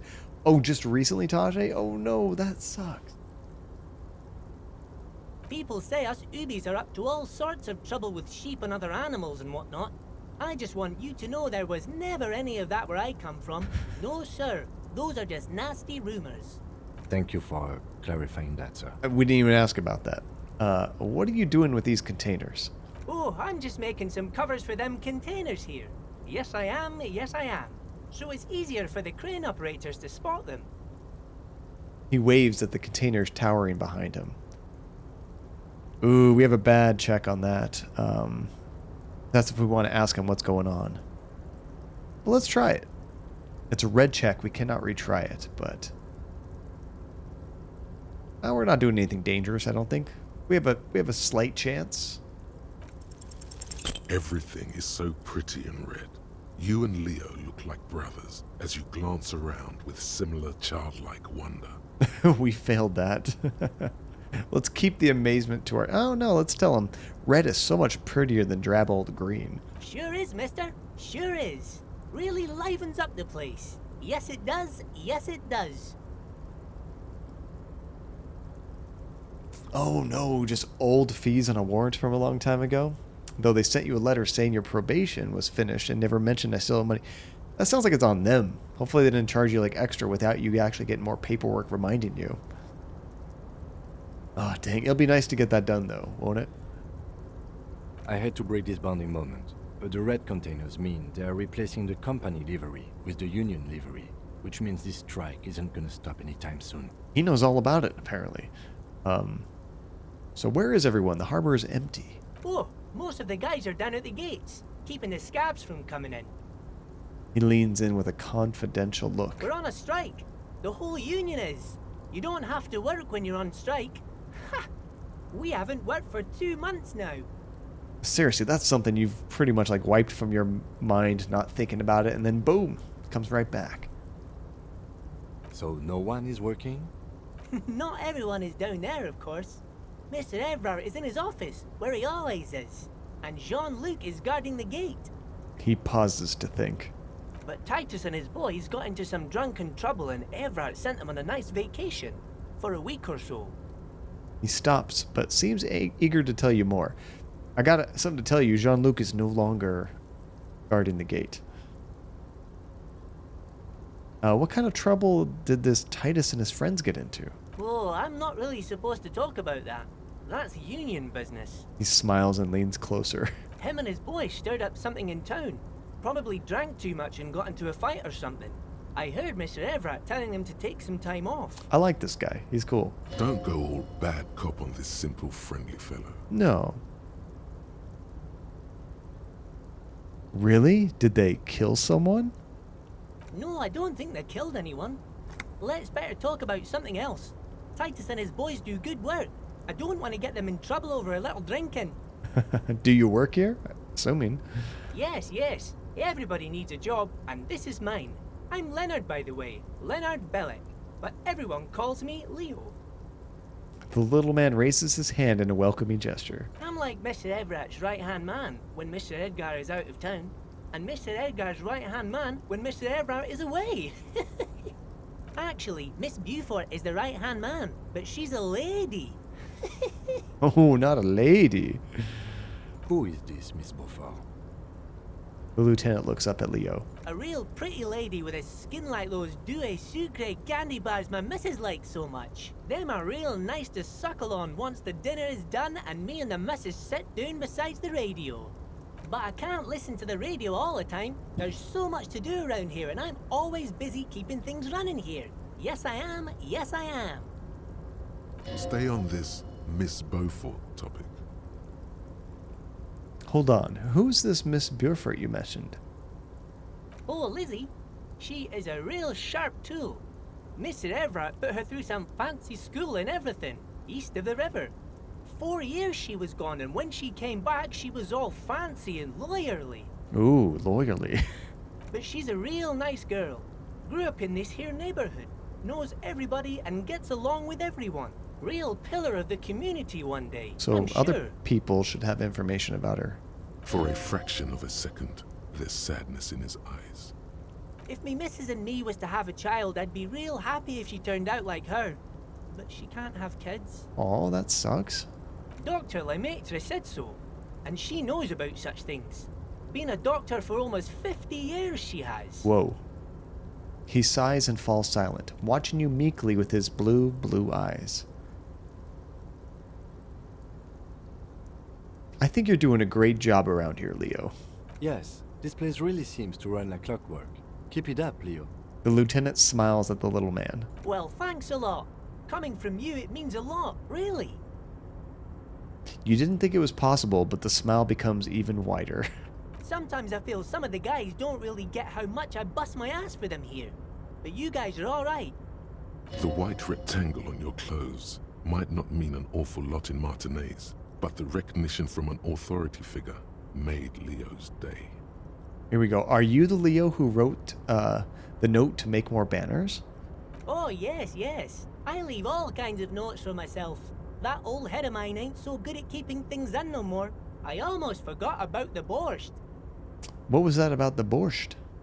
Oh, yes. I've been taking special whirling borscht to the men every day since the strike started. Is it food, I'm guessing? It's very, very good. Makes a man feel so warm and happy. I feel like I could take on Mr. Renadan's boar dogs every time the lunch is done. Power borscht, huh? Never heard of a borscht that turns little guys into dogfighters. Alcohol, however. That'll do it. What do you mean by taking the soup to the men? Is it for striking? Yes, yes. I'm taking it to them. The borscht keeps them happy and in fighting spirits. Makes you all warm inside. They brew it in the whirling in rags. Wait, who makes the whirling? Oh, the whirling's cook. He makes it. Them is always talking with Mr. Manana in that weird language and laughing together. He doesn't speak what we speak. He's from Grad. That's cool. You can actually go either way now. A little bit therapy. I could see that. Oh my, yeah, it's just so happy, right? So it looks like the borscht is Spike. I'm gonna go look into it. Oh, sure, mister. Sure. You do that. Yes, sir. And let's ask about what's in that container over there, the one I think we just lowered. Oh, that one. That should be empty as far as I know. Lots of containers here have nothing in them. They're just waiting to be loaded up. Told you. I'm looking for the leader of the Dock Workers Union. Oh, you want Mr. Everard then? He's an awfully nice fellow, he is. Him and his brother are both nice fellows. They've lived their entire lives in this here neighborhood. Guys like Mr. Everard and Mr. Edgar, his brother, are real good guys. Made Martinez what it is today. Mr. Everard and Mr. Edgar and I went to the same school we did when we were boys. Easy now, Leo. I just want to know where I can find this man. Oh, Mr. Everard is where he always is. In his office, of course. He points to the 2 joint containers on your right. Okay, I'm off. Bye-bye now. I think Easy Leo is my favorite character in the game so far. He's just so dang jolly. Oh, I missed some coffee over here. Or something like that. It looks like 2 cups. More money. I'll take that instead. Okay, so I think he's in this room.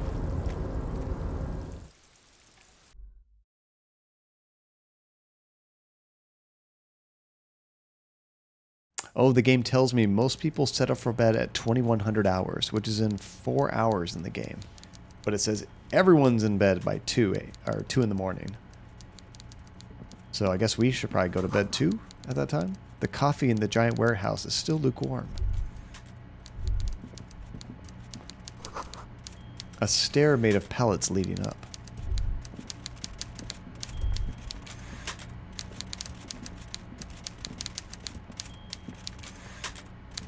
There's like a fish on the wall here. A taxidermy fish that tells time. That's cool.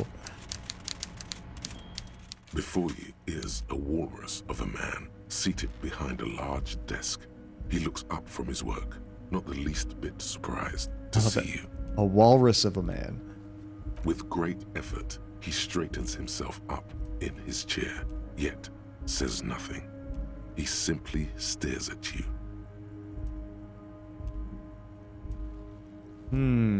Do I just get straight to business, or do I ask him about the dock workers? Let's try to play this like cops. Let's get straight to business. Welcome, Mr. Dubois, Mr. Kitsuragi. It's good of you two to stop by. Please, have a seat. So wait, he knows who I am, Mr. Dubois? I don't remember. Did we actually figure out our name in the last stream? I didn't think we did. But maybe somebody mentioned it, like when we called the police. I'm not sure. I'm Everard Clare, head of the Debarders Union here in Martinez. The man relaxes into his chair and continues. I'd offer you my hand, but unfortunately my health prevents me from getting up. You understand? Yeah, I could probably guess that. He looks extremely comfortable.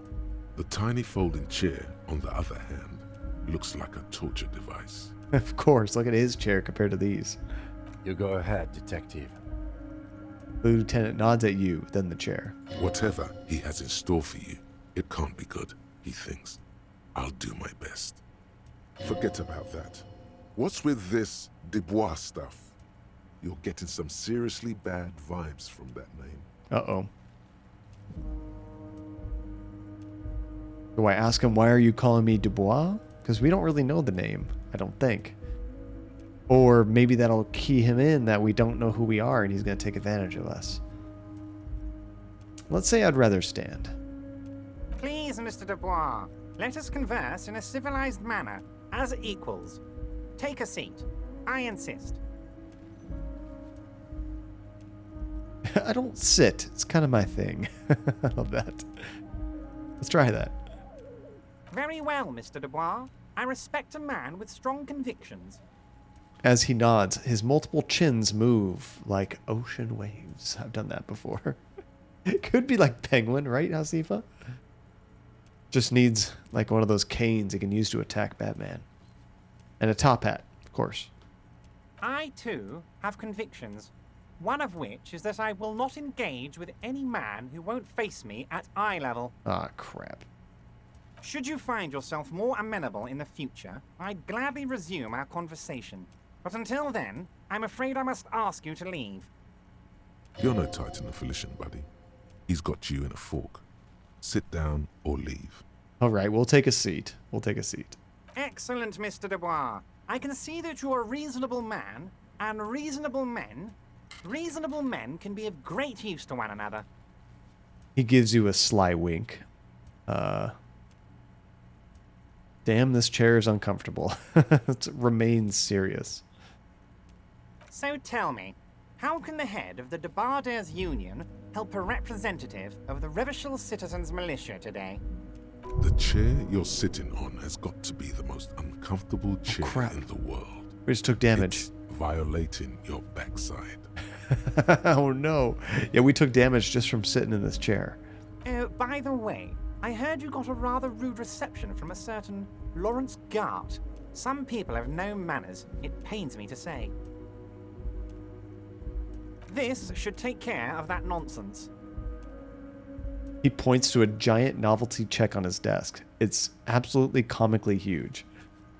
It should be sufficient to cover your expenses for a few days and patch over your differences with a cafeteria manager. Go ahead, take it. Well, I mean, we are hard on money, so... Hey, that's 25 real. That's good money. Think of all the stuff you could. Stuff? Oh man, do we play it rough? We'll do a vote on this. Actually, before we do any of this, I want to ask him about Gart. And then I'll let you guys vote on what you guys think we should do with the money. Yes, I know, Lawrence. He's a real character. No union man in him. A real piece of work, that boy is. Okay, so you got 4 options here, guys. You can say, thank you, Everard, and take the check. You can take the check, but don't say anything. We can say, keep it, I'm good. Or you can take that comically large check and shove it up your A. Don't do that one. All right, ready, set, vote. Let me know what you guys think. I mean, it could be kind of a power play to like just say, I don't need your money. But at the same time, like, we do need the money, right? Ooh, a 50-50. Tasha, shove it. Okay, I'm going to go with this one. We'll take it, but don't say anything. If it's 50-50, I'll kind of like vote with my gut. But if you guys are 100% one way or the other, then we'll have to go with that. Not 100%, but if there's a majority vote. Is there anything you'd like to say to me? Or... No.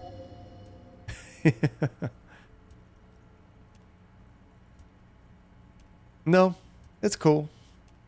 You've got integrity. I like that. Cool? I wouldn't go that far. I'm sure there are cooler things than delivering a comically oversized novelty check to a cafeteria manager. But, sure, if that's what's cool nowadays. It's money is money. I don't care what the size of it is. Now, I'd like to set your mind at ease about one other matter. Your lost gun. Let me assure you, Union people are on it as we speak. I've got my best hounds looking for that lost gun. That's right. So when we woke up, we're in such deep doo-doo with our police chief, but we're missing our badge and our gun, which is awful. We had to call it in and report it. His slug-like lips move, but all you hear is an echo. Lost gun, lost gun, lost gun. So how did he know about the lost gun? We didn't even figure it out until before we even got here. Not like we've told anybody about it. The world is swallowed by a black hole of fear. Oh, geez. Only 2 words escape its gravitational pull. Lost and gun. So that's what I want to know. How do you know about my lost gun? We just took some morale damage. This is bad. I know everything, Harry. Right now, I know that you're worried. Don't be worried. Everything's going to be all right. It's not like you left it loaded. You didn't lose a loaded gun. Local children aren't out there playing with it right now, pointing it into their own mouths. It's in a safe place. I just know it. I have a feeling everything's going to be all right. He has my gun, doesn't he? This is going to become like a blackmail situation. It was loaded. There were 2 bullets in it. You always keep at least 2 barrels loaded. Oh. Look at our composure check. We can't even act cool. We have a -1 points because we took the novelty check, and -2 points because the chair is killing us. Let's talk to Kim. Officer, we will deal with this later. We don't need Mr. Clare's help with this. I wouldn't be so sure about that. He says, as though to himself. Oh crap, I don't have any other option but this. Oh. So if we roll like an 11 or 12, we might succeed. Let's see how rigged I can make this. Wait, what were the things again? I can't undo that. I was going to say maybe I can increase my morale or health, but that's not going to help with this. All right, fingers crossed. Come on. God, you're sweating. Your knee is jerking. You're about to cry, aren't you? You're about to cry because you lost your gun and those children are going to shoot themselves with it. Oh no, I don't think kids have it at all. No, I'm not about to cry. Try to stay cool. Mr. Dubois, you don't look so good. Crap. What is this, Mr. Dubois? He keeps repeating. What is he trying to pull here? You need to cool the fuck down. Man, I'm losing even more morale here. This is not good. Lots of fail here. Oh, jeez. Mr. Dubois! Mr. Dubois! Harry! The large man snaps his fingers, but to no effect. You're in some stupor. You can keep sliding down the chair like a jello shot. Or there are no Harrys. Let your mind go to the safe place. Then we just kind of black out, though, don't we? I don't think we want to black out. Max, what's going on, Max? It's good to see you, dude. Ooh. What do you guys think? I'll let you guys vote on this. Ready, set, go. Do you want to vote on sliding down the chair like a jello shot? Or do you want to say, there are no Harrys? Let your mind go to your safe place. We'll just kind of check out of this situation. Who knows where we'll wake up? I don't know. But the other one's pretty embarrassing, too, so it's hard to say. Ooh, it looks like it was 2-1. There are no Harrys. Let's get out of here. While Everard is distracted by your odd behavior, the lieutenant's eyes are mapping everything around you. The folder, desk, papers on the wall. Oh, that's good. We're distracting him, so our partner's checking things out. And Max, you slept at night for once because you have an appointment thing in 2.5 hours? It's going to be interesting, won't it be, Max? Just trying to readjust to like a different sleep schedule. Hopefully your appointment goes good, dude. That's awesome. Was it nice to sleep at night, or was it just kind of weird? Mr. Dubois, are you okay? Can I get you a glass of water or something? Are you having some kind of medical emergency? Tajay, you told me what your, work schedule is going to be like next week. You definitely need your rest, dude. Maybe you could use your hands somehow, in a kind of throw-in motion, like you're throwing that Mr. Dubois act right back at him. He's Mr. Dubois. We're going to call him that now? Actually, I'm great. Just keep sliding.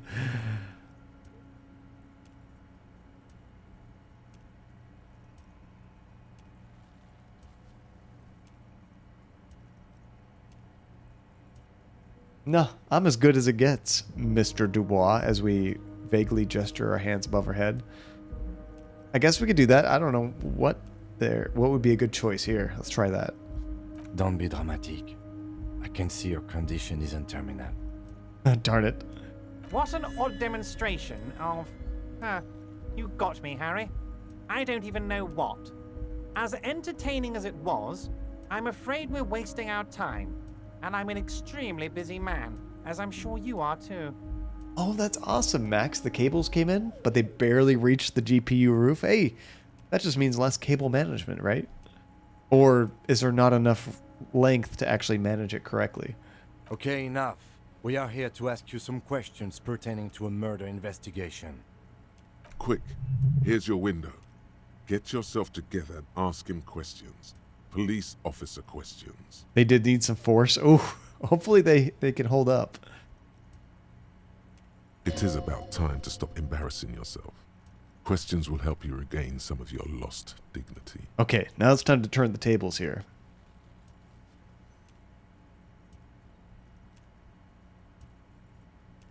We'll just kind of go through the list, I guess. Aren't you going to ask me how I got in? Am I going to ask? Hell, Harry. You spin-kicked my strongest man in the face. I saw it from my window. Yeah, I did. Would you ask a man like that how he got into your container yard? Let's say, you don't have a window. It was a figure of speech, Harry. Of course I don't have a window. I'm in a container. Christian, what's up? What's in the box? They did, oh, and you also already ordered extenders? Well, there you go. Well, then you can make it look nice and clean, and you won't be so stressed about the force you had to use, right? You accidentally put the old X1950 Pro, and after that, the I.O. face cam has been yelling 100% of the time. You know, I had a problem with one of the fans on my video card, Max, where it was going at full speed.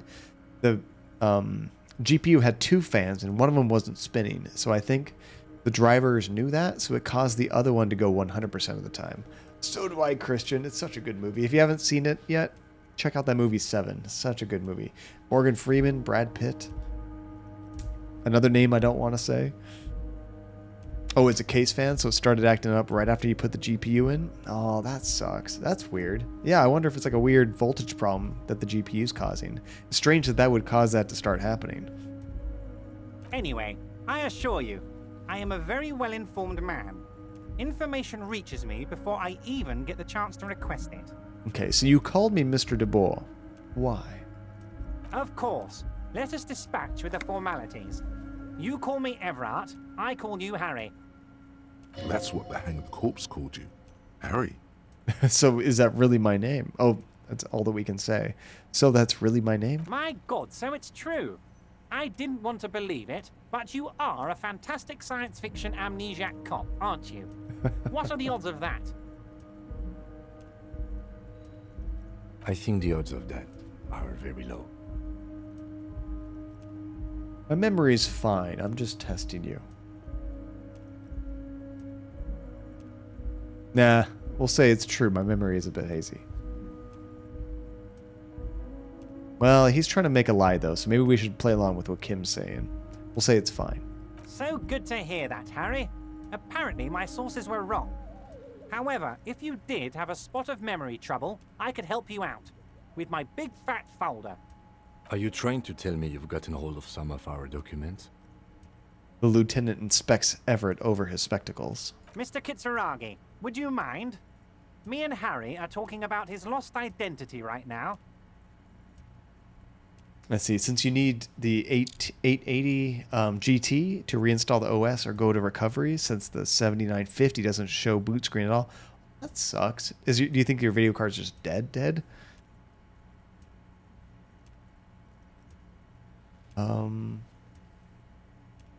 I guess we'll just go through all the questions, honestly.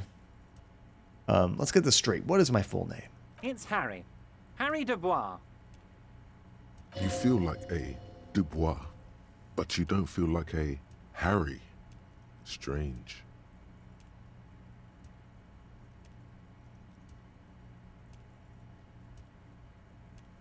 I don't really like it. We'll just say that. Oh, it uses the PC BIOS, so it's not fully compatible. It sucks that sometimes you have to update a BIOS just to even use certain hardware you have. Although with Macs, it's probably even more limited, I'm assuming.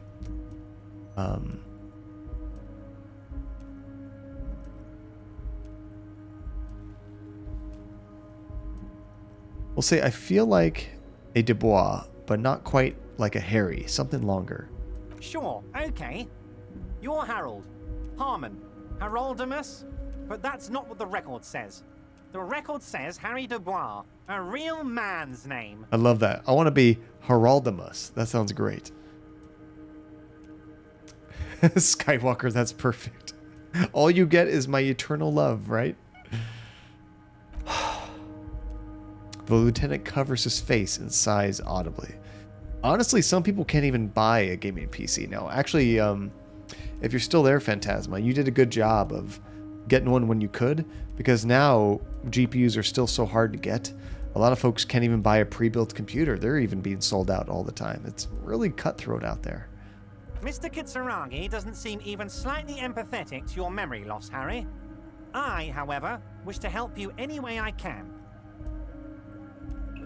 Do you know where I live? But of course, Harry. Your precinct is the 41st and you live in Jamrock. You're a Jamrock boy. A long way from home, but that's okay. Let's see, the carbon fiber is not being friendly to your mouse. You have to get another mouse pad. What kind of mouse pad are you thinking of? I don't need any mouse pads because my entire tabletop is a mouse pad. It's like a 63-inch table and came with a 63-inch mouse pad. Oh yeah, Phantasma, I was just mentioning that you got lucky you bought your computer when you did, because so many folks are having a hard time even buying a computer now, because video cards are so tough. Now even computers are sold out everywhere. And you have a giant desk pad you got from Inked Gaming? Oh, nice. How big is this thing? Does it take up like most of your desk? And the 1950s probably dead? You mistakenly put it into a Mac even when you didn't mean to. Oh no. So that might not have just broke the video card. It might have wrecked your motherboard too. It takes up about 70%. Well, the nice thing about that, Nate, is it's, you wreck it.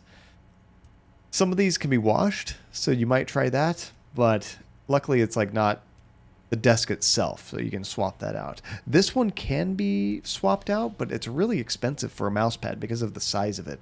I think like a new mouse pad is like $150 or something like that for this desk. Okay, so do you know anything about my family? Do I have a wife or kids, or... Family? Harry, you're not a family man. There's not one peep of family in here. Unless you think you're a family man. Do you strike yourself as a family man, Harry? We have some vague memory of like people in our past, but I'm not sure.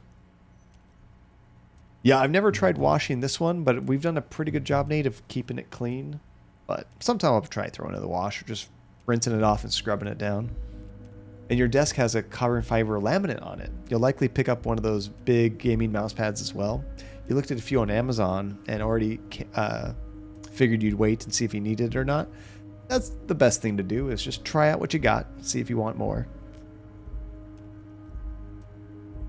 Okay, so let's just say you're right. I don't think I'm a family man. That's why I like you, Harry. A good man knows both his strengths and his weaknesses, and you, my friend, you are one of the all-time greats. What kind of a cop does it say I am? Well, Harry, if I were to sum you up in one word, it would be apologetic. I'm sorry? Just kind of confirming that. Yes. You seem to be. A lot of the time.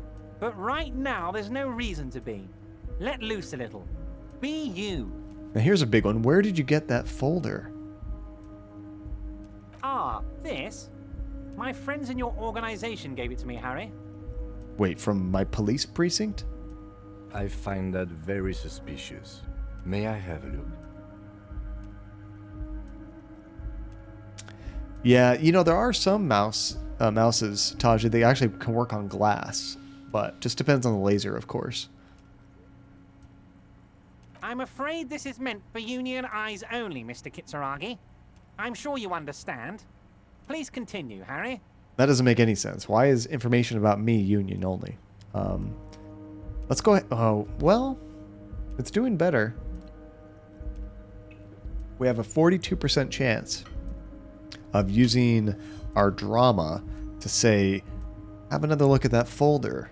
We could try it. So I think what we do is we distract him or something. Maybe Kim looks into it. Let's try this out. Almost 50-50. Fingers crossed. Come on, dice. Everard's large hands are covering the folder, but the look on his face says, I know everything about you, Harry. We'll say, I got nothing to hide. Oh, Harry. Oh, wow. This is really something. Uh-oh. I'm sure it's not that bad. At worst, he has an old RCM folder, and I very much doubt even that. So how about it, Harry? You need assistance, I presume? Unfortunately, I can't redo that roll. That was a one chance only. That's a good idea. I mean, if it's getting beyond the time, just ask them for a status update or something. That makes sense. Although, Max, honestly, I think even a lot of pre-builts are also having problems shipping out because their first estimate is when they think they're going to get the parts to put everything together, and even they're falling behind, of course. Let's talk of other matters for a moment. Of course, Harry, of course. Let's not linger on personal details and amnesia. Could you help wanted me something from me? get a dead body down from a tree? Like the most important thing. You might have noticed there's one hanging on a tree behind the hostel cafeteria. Oh my. Don't take this question personally, but why would I get involved in this matter? Mr. Clare, the man was hanged with a cargo belt. A steel-reinforced cargo belt. It's safe to assume the Union had something to do with the murder. Mm-hmm. Besides, getting the body down would benefit all of us. It's a stain on the neighborhood. You are a community leader. Help your community out. I don't think that's going to help them. We should probably say nothing. I think we should be quiet right now. I like what Kim said. Or just, yeah, the belt thing. I can certainly see how having him up there might start affecting some real estate values. Absolutely could, Phantasma. 100%, yeah. Ah, Max, that's terrible. I'm still looking. Honestly, I've been looking ever since the 30 series came out. I've never found one, but I haven't been trying that hard. I just check sites randomly. What I really need to do is have like a stock tracker in the background, be waiting for the drops, and be right there as soon as they pop up. I've had a couple notifications on Twitter that like a video card is available. I saw it, I clicked add to cart, and it already failed because the bots ate them all up, but you know, something like that. But of course, all joking aside, I am going to help you. He picks up the handset of a radio phone to his right and clicks a button. Jean-Luc, the cop who bested you in physical combat is here, and he has a little dead body in a tree problem. Namely, he needs it to be taken down. Please extend him this courtesy. Wait, the guy we just kicked his ass is going to help us? It's like, why do we need your help if I could kick your butt? You can find Luke down at the gates, but you already knew that. Anyway, he's going to help you, now that he's back on his feet. Oh no, monitors too, Max? Do you think that would also affect televisions? Because I was thinking about buying a new TV sometime later this year. So let's talk about my lost gun. Yes, your lost gun. My best men are on it. They're turning every stone, searching every playground, asking kids, grandmas, everyone. Your gun will be found, Harry. Let me assure you of that. It's just a matter of time and effort. This guy's so shady. He has my gun. Or he knows where it is. The only way to find it seems to be working with him. He might even be holding your gun hostage.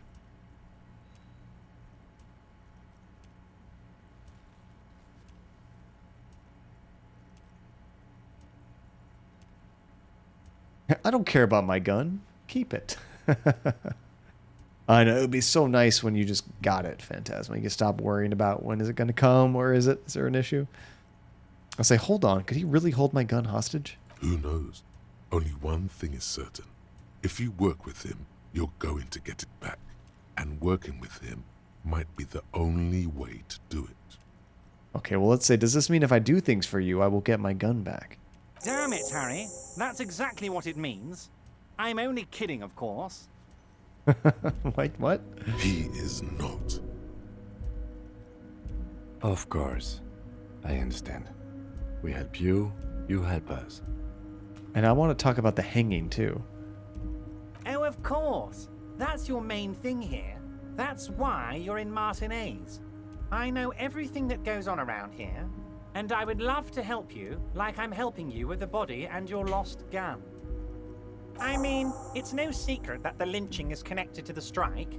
So much to talk about. Honestly, it's been weighing on me so heavily. I understand you need to interview me. Interview?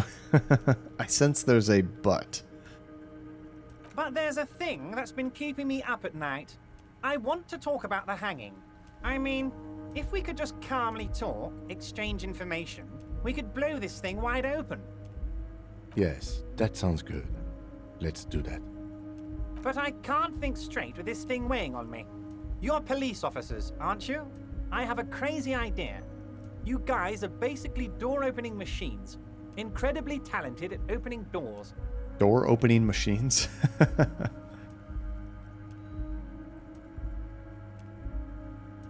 Well, we'll play along. I've opened up a few doors in my life. And I'm sure you're going to open this one with flying colors, Harry. This really is very simple, and there's nothing shady about it. Sure there isn't. And RAM prices? Oh, now I got 32 gigs of RAM max, so I'm pretty happy with that. I don't see any reason for more. Although, one thing I wanted to do when I could get a new video card is kind of Frankenstein my old one up with my current video card that I'm using, so that Andy has a computer to play in here without using my laptop all the time. That's the goal anyway, but I don't know when I'm going to find a video card. Does this jiggling ooze think he's going to use you? He's got another thing coming. Play his game, son, with your eyes peeled. He's going to slip up, and when he does, you're going to come out on top. I love that.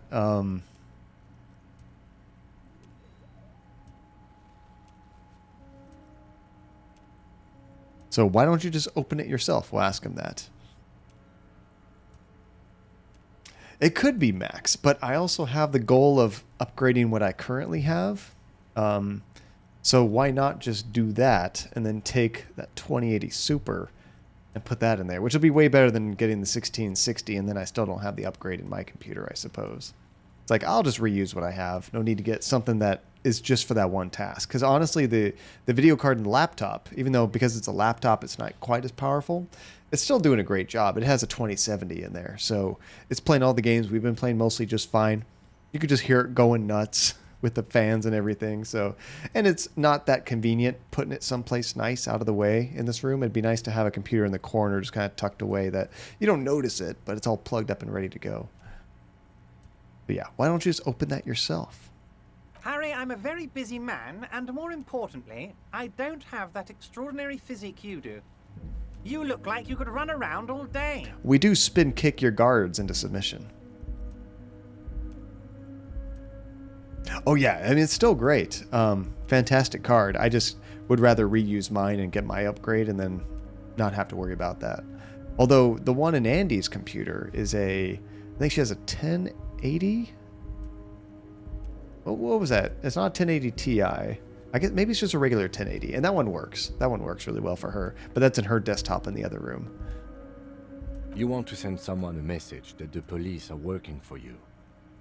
It's obnoxious, Nate. You know what a lot of people are doing? Even if you're not trying to scalp or anything, people are still paying for bots to like just get a single card for themselves, and then they stop paying for the bots. I repeat, I'm a very, very busy man, Mr. Kitsuragi, and therefore I must occasionally enlist outside help. So what will it be, Harry? Yeah, which one did you get again, Nate? Did you get a 2060? I'm trying to remember. Or did you get a 30 series? Yeah, I thought it was a 2060. I heard about that. Is that actually started, Max? That'd be awesome. I don't know how they're going to check that. Honestly, the best thing, if you're not like on top of it all the time, is on Newegg. They have this program called the Newegg Shuffle. It's just a lottery, kind of like what Sony does with the PS5s. You just go on their website, put your name in for what you want, and they email if you get it. So it's not like a first come first serve. It's just you have a slight chance. So whose door is it we're trying to open? Oh, no one's. It's just a weasel. A weasel lives there. Nothing for you to worry about. What do you mean by weasel? A loud blabbering weasel. When weasels feel no one is watching, they start acting foolishly. Just go there, unlock the door, and leave it open. It's been such a burden on me, Harry. I just want this to be over so I can discuss business with you. I have a feeling we're going to open up this door and that guy's going to die or something terrible is going to happen. Oh, that's cool. You sent him a pic of your Steam gameplay hours. Got a lot of that. And they just got a big shipment from EVGA. Are they only working with EVGA? Because I specifically want an Asus. For no other reason than I need 5 video outputs because I have so many devices connected to my computer. We could call his bluff. I bet you don't know anything about the hanging, but I'm going to say fine. I'll look into it. We need to talk about that murder, so we'll accept the task. Fantastic, my friend. Just let me know when it's done and we can take our friendship to the next level. He flicks his fingers. You can get the key from Manana. He's down by the gates. Manana's like a free agent in the Union. Special operations. Hardened socialist. A real free thinker, too. He'll tell you precisely where the door is. One last thing, Harry. One last thing? Just open the door. You don't need to go in or anything. I just want that weasel to come home and see the unlocked door. Just to threaten him? I like this one. I'm looking into your shady brew. I don't know what that means, Harry. Shady brew? There are so many moving parts in my operation, I can't keep track of them all. It's what they keep the people with the strike going with alcohol or something. You know what? Don't even tell me. Whatever it is, do it. Surprise me. Just one thing. If you can, make it even shadier. What's in the container that's outside your office? My dear Harry, there are literally millions of containers in this harbor. I couldn't possibly remember what's in all of them. There's something special about it. It was attached to the Kvalsund crane. Harry, you smooth-talking son of a bitch. Time is a precious resource, and I don't have enough of it to count containers with you. Oh, no. Smooth talking. Maybe that's the way to go about opening the container. You should at least try convincing it. Wait, talk to the container? Wait, what? Let's see, unfortunately, one of the proven gamers still scalped their card, tried to sell it on Reddit for over double. Then he revealed in the comments he got it from LTT. Oh, no. I mean, there's definitely a desire. Who doesn't want to, like, double their money, you know? But, like, me personally, if I scored a 30 series card, I don't like to scalp things at all. Honestly, even one time when I got concert tickets to a show and then Andy got really sick the day before, I sold them at price. Like, I don't want to screw anybody. I'm just happy to get my money back, but I don't want to screw somebody else for trying to get tickets. I could have sold them for more than what I paid for them, but that's not fair. I just went to Ticket Hub or whatever it was and just sold it for the same price that I got it. I guess plus whatever the fee is for the processing. But yeah, I don't want to screw people out of their money. So yeah, if I could get one, I would actually be using it. Of course, that's so silly. Yeah, there's nothing you can do to stop people. I mean, when I got a PS5, could I have sold it for like 3 times the price? Sure, I could have, but I actually wanted a PS5. I don't like the whole scalping thing. And that's one big reason why I don't have one. I could have bought a scalped card, but that's the last thing I want to do is support that. You know, I'll never buy a scalped anything, really. Let's see. I'm going to say I want to go over a couple of things. Let's hear it, Harry. Oh, no, we already asked all those. Okay. Of course, Harry, of course. Let's not linger on personal details and amnesia. You wanted something from me. I think we're done here. Wait. You need this to get in and out through the gate. Oh, he's given us a card to get through, huh? Yeah, that's true. It does go to a real gamer, but they can still do whatever they want with it. The only thing I think I've ever bought that was like scalped has been concert tickets, because that's like a do or die situation. Like if you really want to go to that, you got to pay up or you're just not going to go at all because it's a one-time thing. You missed it. With like a video card or a console or something, you could be patient and wait and you'll get a chance to get it at a normal price, which I'm being patient. But for a concert or something, you just either go or you don't go. You know, a lot of times the bots eat up all those tickets too. So I just find something that I think is reasonable, not too bad. Sure, it's over the normal cost, but whatever. That's about the only thing I'll ever buy that's scalped, I suppose. Great. Let's say I was wondering how I was supposed to get out. We won't do the mean option. Here, you're one of us now. A real red and white union man. Take care, Harry. We got to watch out for some of those people out there. They won't like us being part of the union. Okay, looks like there's nothing else to do in here. Let's check our inventory. Under items, we just got this giant novelty check. It's a 20 by 50 centimeter check. Unfortunately, I can't think of how big that is, but it's probably pretty big. But hey, that's like 25 bucks or whatever that is. And the photo of the happy couple, that doesn't look too happy to me.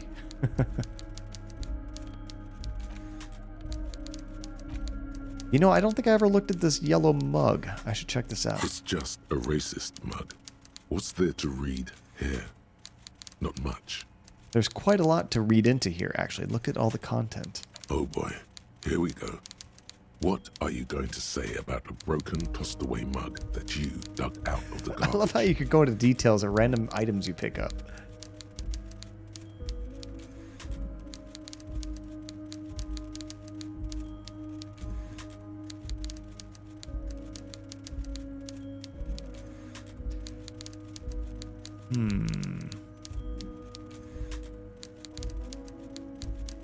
I'm going to say this mug is an example of prejudice. I'm going to use it as an example of what not to do. But it was in the trash. Why not just call it out when you see it? Or do some volunteering work. Just finish your case, detective. Just wrap up this mug thing. 8 by 20 inches? Yeah, that's freaking huge.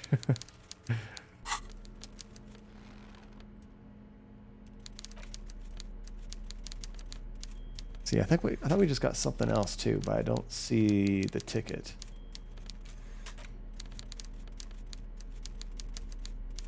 Maybe it doesn't show up in our inventory. We just got like a card to use.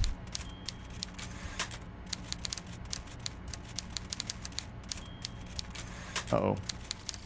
Oh, there we go. Lonesome, long way home. The game wouldn't let me move anywhere. I have to look at this first. Here we go. Home awaits. Walk past Station 41 and through the market, past the Boogie Street spearhead to the other side of the lake, the frozen eye at the center of the district. Then past the video rental store on the corner. There, at the end of a street lined with pine trees, a small house no larger than a matchbox, 11 Voyager Road. You no longer live there. Those times are gone. And so are those people. Why did you come here? Why are you still here? And where's the dealer? You have to get back to work. That's all you have now. So after completing this like kind of skill, the learning cap for perception has been raised to 5, and speed gives 1 psi. Nice. Now we should probably use, once we get out of here, perhaps some of the drugs and things that we have to increase our stats, because we definitely took some damage in that encounter.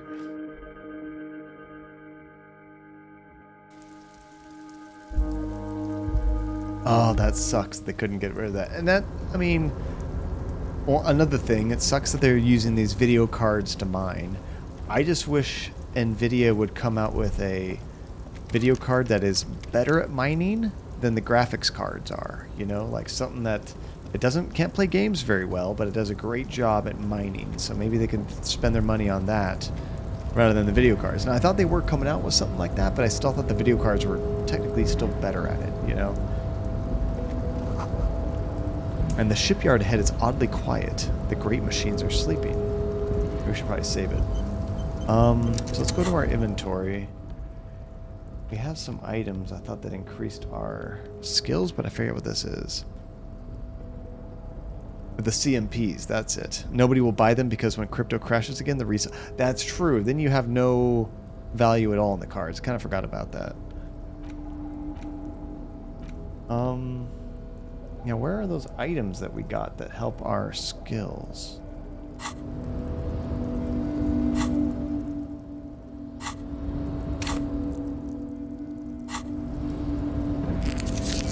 Oh, there we go. You just click on these to heal it. If you have an item, then it works. Okay.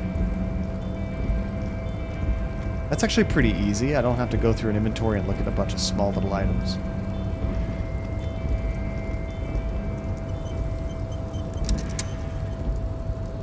You're back before the cargo container.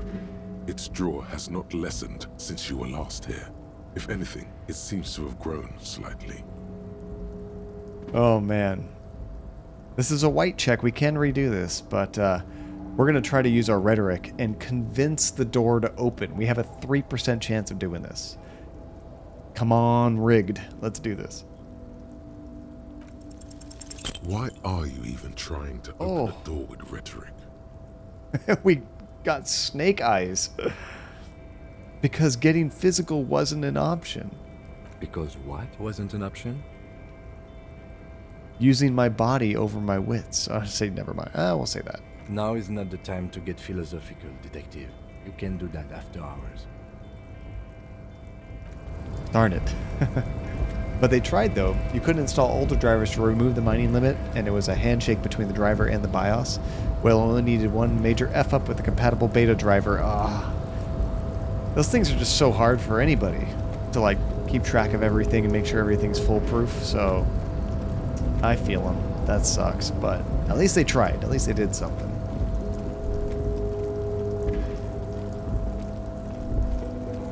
Okay, so now that we're complete here, we actually have 2 people we need to talk to. I kind of want to try to get that body down first before we work on his stuff, you know? I don't even know if I'm going the right way. He gave me a key, but I didn't see what door to use for that. Maybe I'm going the long way. I don't know.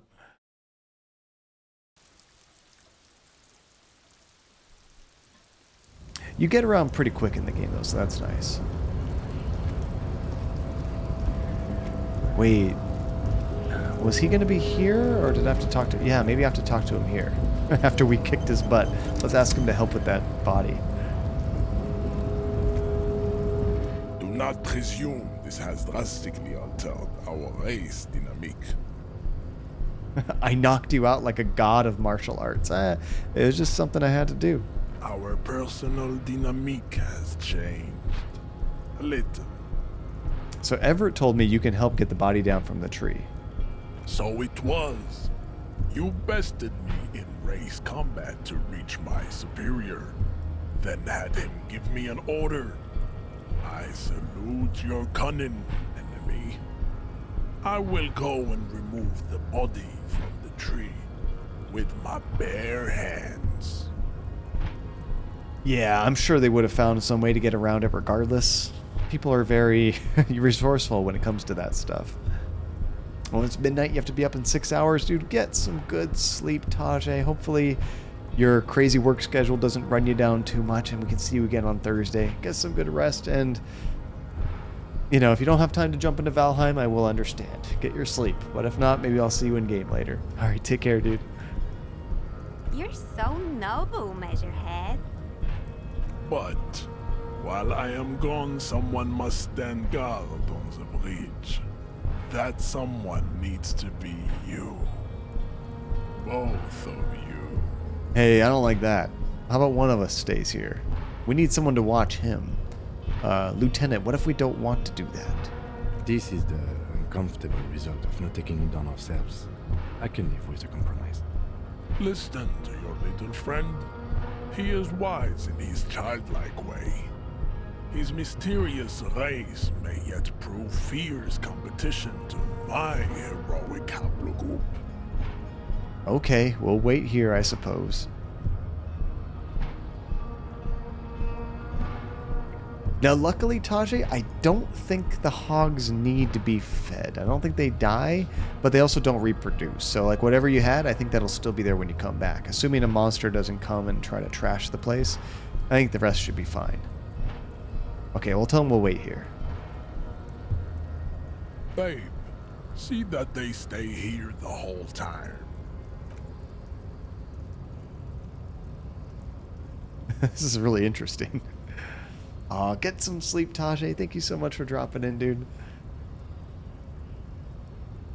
We're just gonna sit here awkwardly with the ladies. The woman's gaze follows Measurehead as he leaves. So, you guys are like cops or something? Apparently so. But why are you with Measurehead? Look at him. His craniometric perfection. Are you cops or what? Say that. Apparently so. Cool. I like men with guns and power. I'm Katya, by the way. You hear that? That sound. He's breaking something. Yeah, the branch, right? Yeah, Jean-Luc must be really tearing it up over there. I wish I could see it. I also wish I could see it. Look at you! RCM rent-a-cops! Guarding that bridge like Everard's lapdogs! Is this where it's at now? The RCM is for sale! Oh crap, are they gonna try to bum rush us? And who are you? What is your business here? Why are your clothes 4 sizes too small for you?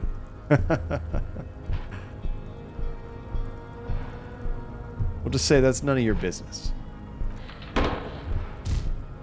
Oh, I think I heard it fall.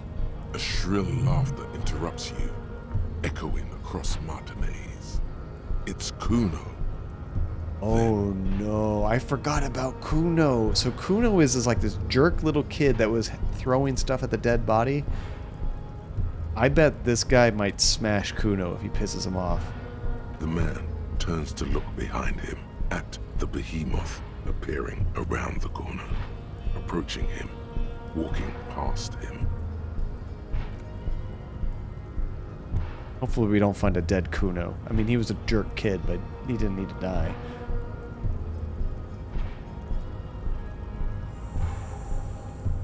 The corpse has been removed from the tree. Stand down and congratulate yourself. You have sided with Ray's victory today. Let's see. There has been no side choosing. We did what we had to keep order.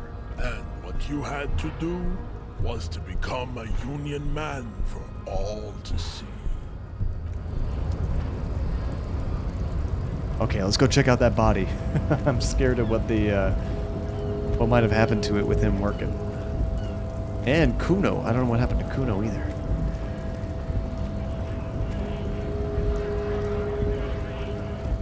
You know, I never did check out that store either, but I'll check that out later.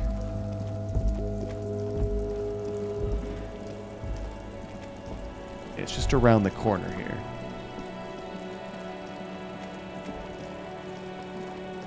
You can really zoom out pretty far. I like that. Kuno doesn't look too happy anymore. Let's check out what's going on here.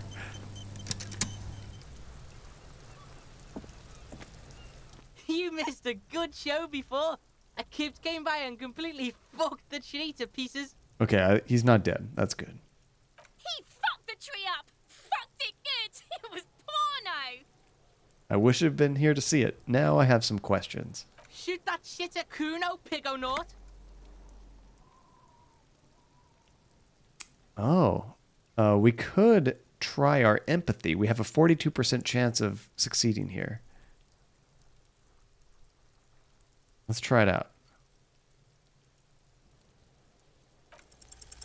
He's on your crime scene, bossing you around. And he's been here for some time too. This is where he hangs out. You have to get more out of him. He could be useful. Yeah, we failed that one. Hey, Kuno, do you think you could turn down the Kuno for a moment?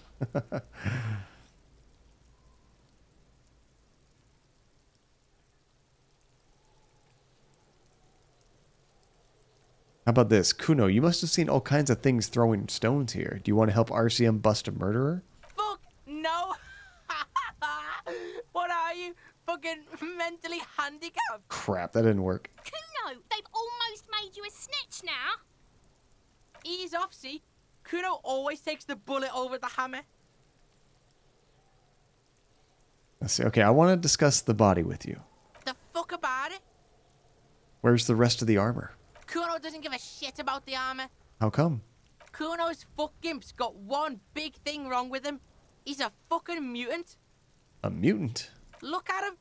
Fucking growth hormone shit. He's a giant. The armor's too big for any man. Kuno doesn't give a shit about that freak armor. Kuno threw that shit away. Oh, so he took off the armor. Oh, come on.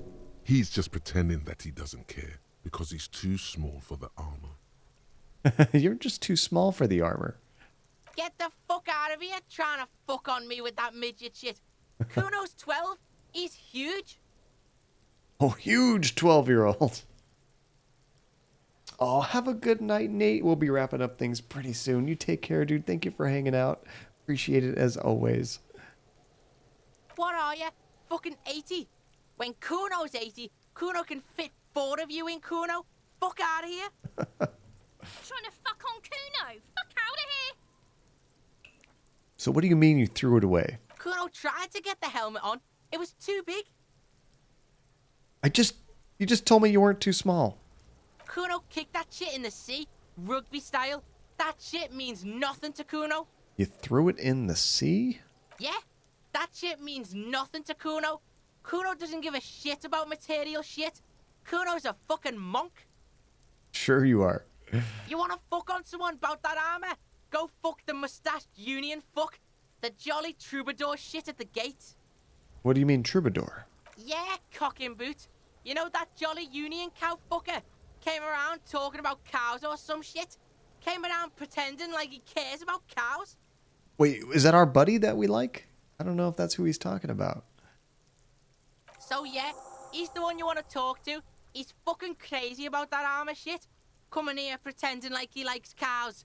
Trying to catch a peep at Kuno's armor. Go to the gate. Ask him yourself. Maybe that's him. I don't know. Yes, this troubadour has it. You can feel it. So there are contusions all over his body. Did you do that? Fuck are you talking about? What is this contusion shit? He grabs his head like it's suddenly hurting. He says you're stupid, Kuno. They want to make you stupid again. Wait, what? A contusion is a bruise. I'm talking about the marks your stones left on the corpse. Oh, did Kuno make your shit sniffing harder? Obstruction of shit sniffing? This is Kuno's kingdom. Kuno fucking rules here. You hear the lieutenant hum.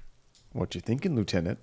He's thinking the kid has amassed quite the vocabulary of law enforcement terms, but he's not going to stick his nose into this.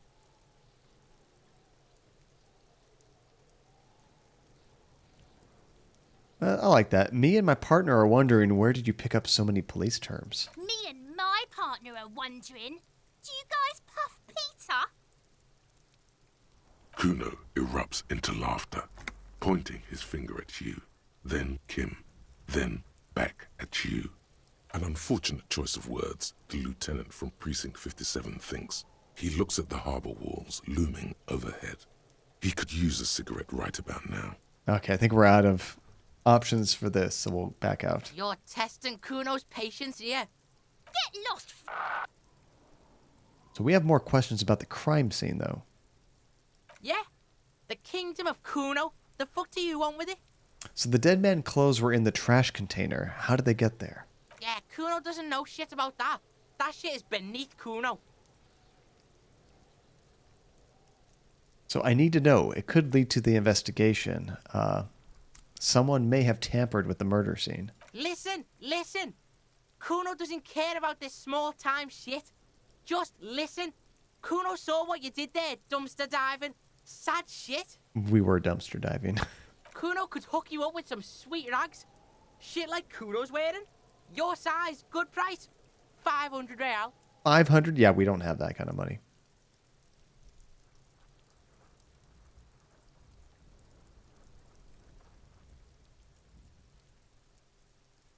See, wait, I asked you what happened to his clothes. You must have seen them lying around. Look, Kuno ain't seen shit lying around. Except for that up there. Now, you want performance gear or not, Grandpa? The lieutenant remains silent, but his expression couldn't say, "I told you so." Come on, any Kim. louder. So what is so great about these pants? Pig, these are found modulars. Liquid fit, performance crotch, urban survival shit. Made in Mirova by scientists. Pants scientists. Pants scientists? Believe it, you need this shit. He unzips his jacket to give you a quick peek at the plastic wrapped pants. They are graphite black and look new. I see. Oh, you got Hitman 2 for your birthday. Oh, that's awesome. And so far you hate it because it's too hard. I haven't played any of the new Hitman games, Christian, but I do remember some of the old ones were tough. It's more about patience. Like, that's what you really got to learn, is take things very slow, look at everything very carefully, and don't just go rush in trying to do things quick, because then you get caught and killed. But hey, that's cool. Yeah, keep trying it. See if you can get any further. These could drastically improve your chances of survival in the urban wilderness. But I can't afford that stuff. Yeah, and if you need other help, Christian, maybe check out like a YouTube video of kind of how people are doing the first level, just to kind of get an idea of how everything works. Since it's your first one, I'm guessing, right? Coach Physical Instrument endorses these pants. They are tartan ready. Let's say I might be interested in the pants. We'll talk about this later. All right, Pico. Shit's rolling. Don't do business with the pig, Kuno. He's going to steal all your money, Kuno. If only I could. As you can see, Kuno and C don't trust you. Can't do business without trust. There's more to his distrust than being a pig. He feels threatened by something obscure in you.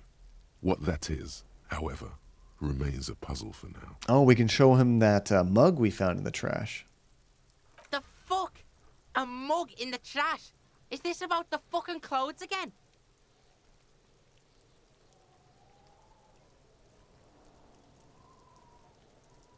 Yes. Does this racist mug have anything to do with it? We'll say it. We'll keep it very simple for him. He can't use big words. Yeah, Kuno sees where this is going. Kuno's got that fast brain. You saying you picked it after the mug fucker, 'cause he's the clothes fucker? I can't hear you, Kuno. Speak louder, Kuno. That's exactly what I'm saying, Kuno. Someone has tampered with the crime scene, cleaned some of it up. Shit, that's tense. Someone's going to the beat-down basement, huh? Mug guy gonna get tied to the radiator. He nods in approval. The kid may have something there. He's already come up with an interrogation technique too. Yeah, that'd be my recommendation. If you're not familiar with them, just kind of watch a video of kind of how the game is really played, and that'll help you kind of get into it too. Kuno doesn't know who put that shit in there. And if he did, he wouldn't squeal. But if you find out, maybe you can... Stop turning into a pig, Kuno. They're trying to get you hooked on the snitching. Get away from my Kuno. Jeez. Yeah, get your bacon shit away. Kuno doesn't like to be seen with the popo. Get your shit done and out of Kuno's face. We almost got some information. We got some experience for that. Let's ask him about the ladder. No, it's not fucking Kuno's. It's ancient. Look at it. He thinks you're fucking fool, Kuno. He says you climb the ladder up to your magic tree house. Get the fuck out of here, pig. Kuno doesn't have a magic tree house. Oh man, I can't stand that little, bad conscience just like constantly chiming in and not helping. And Vorin, hey, thank you for the follow. I appreciate that, dude. Welcome to the channel. So what's in the greenhouse over there? Dunno. Kiptas gardener used to work there. Wait, what do you mean by kipped? I'm not familiar with that term. Look it up in the library. Kuno's not a fucking dictionary. Fucking small brain. Kuno means the gardener, alright? So hold on, the gardener used to work there. Yeah, that's what Kuno said. She couldn't handle the heat, so she took off. Kuno can take it. Shit's nothing to Kuno. This guy's so full of himself. I love it. You mean the young woman by whirling in rags, that gardener? Look, Kuno doesn't explain shit. Kuno just says shit. He looks you in the eye and nods, as if agreeing with himself. And Kuno, there's a stack of Eternite back there, points to the shack. That's just some shit roofing gimps left behind, lazy dinks. There it is. That strange feeling again.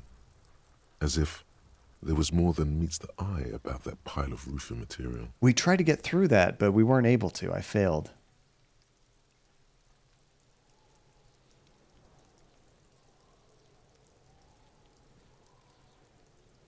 I like this. Don't I have a single normal thing to say? We can say, you can't hide it.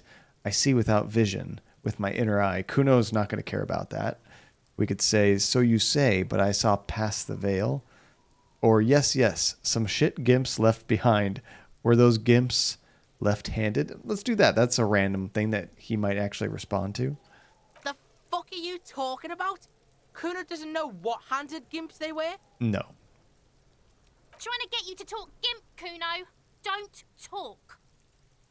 Let's try, so you say, but I saw past the veil. The fucking well!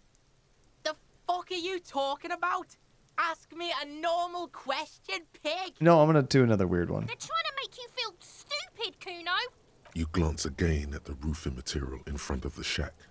Yes, you should go back there. Okay, we'll check out that roofing again. I haven't looked at that in a while. Yeah, whatever. Kuno doesn't give a shit.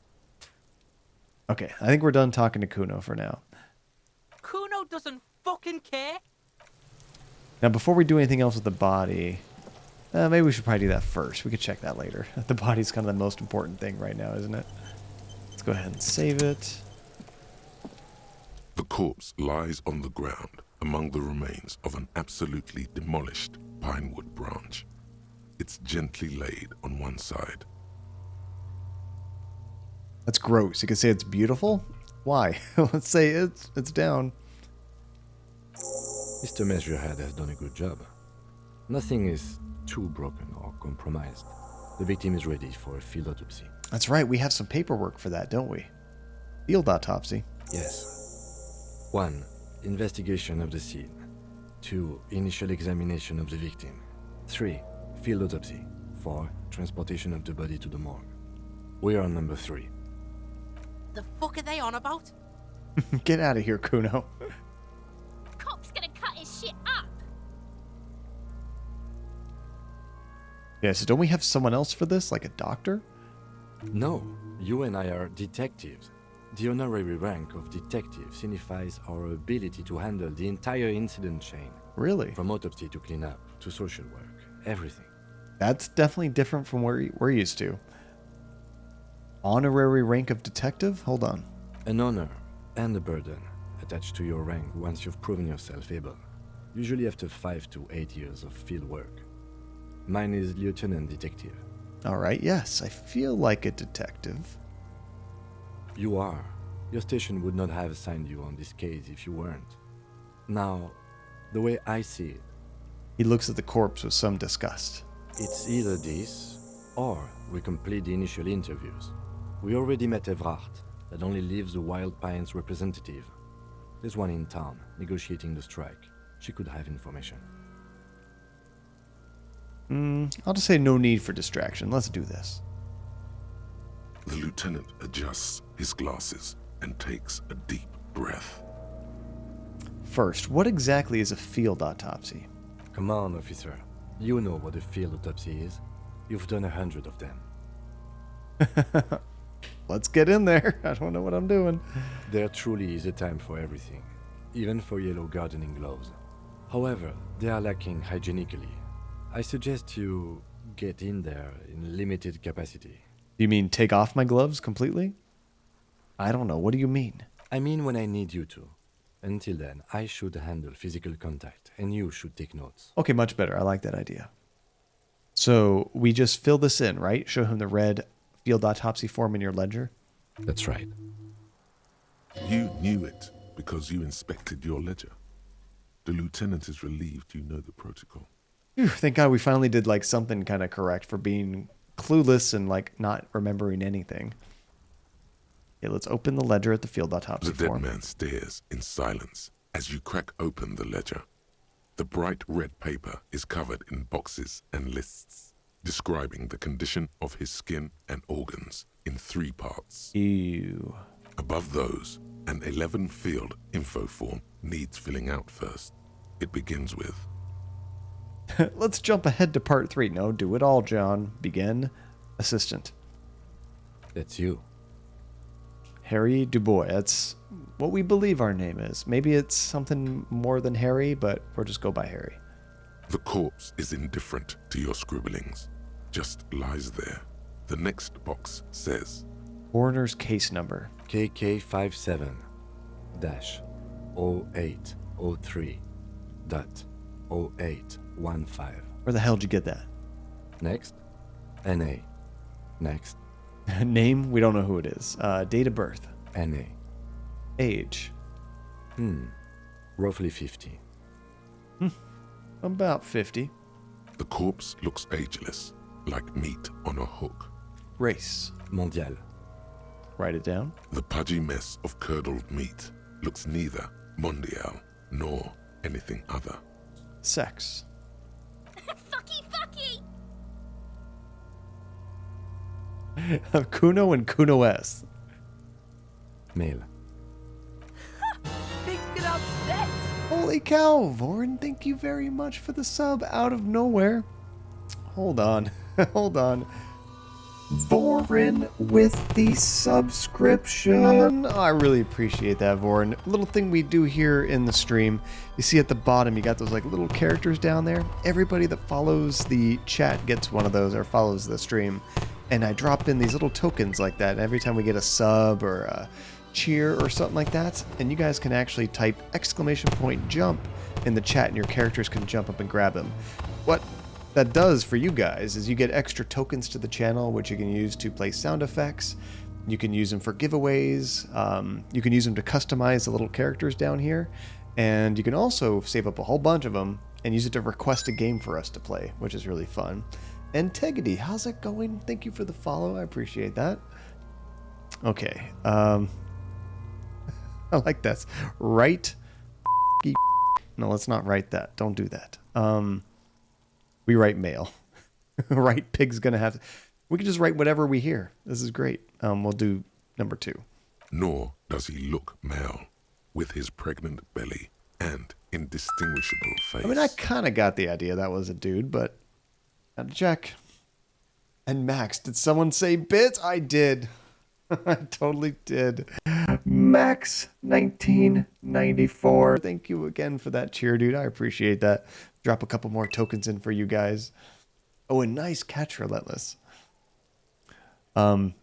Date of death. Maybe we can tell this. I think they said the body was here for about a week, but that might not be the exact time he died, of course. Well, let's try that out. We're still going with March 4th, 51. Okay. What else? 9. Body identified by is non-applicable. 10. Case number is the same as the coroner's case. So he's just kind of like, I know how to fill this in, just here's all the answers. KK 57 0503 nice, Max. 0815 listens motionless with the cargo belt still around his neck. Only one box remains. Evidence of treatment? None. At least not after the initial examination. A strange word. Treatment. Yeah, I kind of wasn't sure what that meant. What exactly is treatment anyway for a death case? Like if they tried to resuscitate him or something? Interfering with the body's position or wounds post-mortem. Well, I'm not so sure. A lot happened post-mortem, I think. A silent nod. The lieutenant places his gloved hand on the corpse's chest, as if in preparation. Your central nervous system recognizes this gesture. Oh no. It's the stations of the breath. Ecclesiastic, religious in nature, a holdout from pre-DeLorean burial rites. It takes him 2 seconds to perform. Then, somewhere in Jamrock North, a small wood shed behind Rosencrantz Row, Lieutenant Nick Feuerbach puts his hand to the chest of a small corpse, no larger than a monkey. It's raining outside, light drizzle. There is darkness in the shed. We're having a flashback to something that happened to us in the past. Elsewhere yet, an obese female sits in a wicker chair, her silhouette bull-like against the window. Outside, Grand Coudon. The day is turning dim for Sergeant Mac Dawson. Hand extended, he approaches to make sure she is dead more than anything else. I don't recognize these names. The building is tall, 7 stories, wind-wrapped in solitude. Most of the apartments are unoccupied. This was a suicide. The other, an accident. The small one. And so, all across Jamrock, Coal City, GRIH, 42 deceased persons found today. 42 stations of breath. Holy cow, 42 deaths? And somebody committed suicide when their kid was found dead, sounds like? We should start the post-mortem.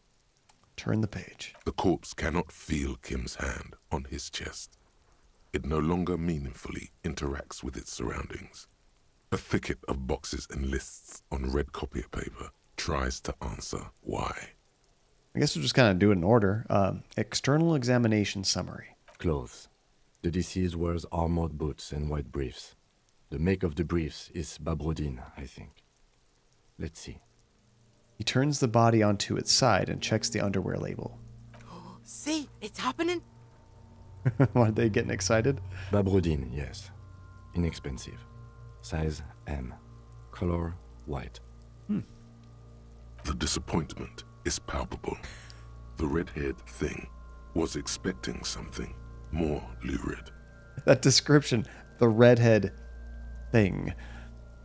Write it down. The boots are ceramic, vitreous enamel. They are fused to his skin from blood flowing downward post-mortem. Removal of the boots is left for processing. Tattoos. Ooh, tattoos like the other guy we saw, perhaps? He stands up, feet planted on either side of the body.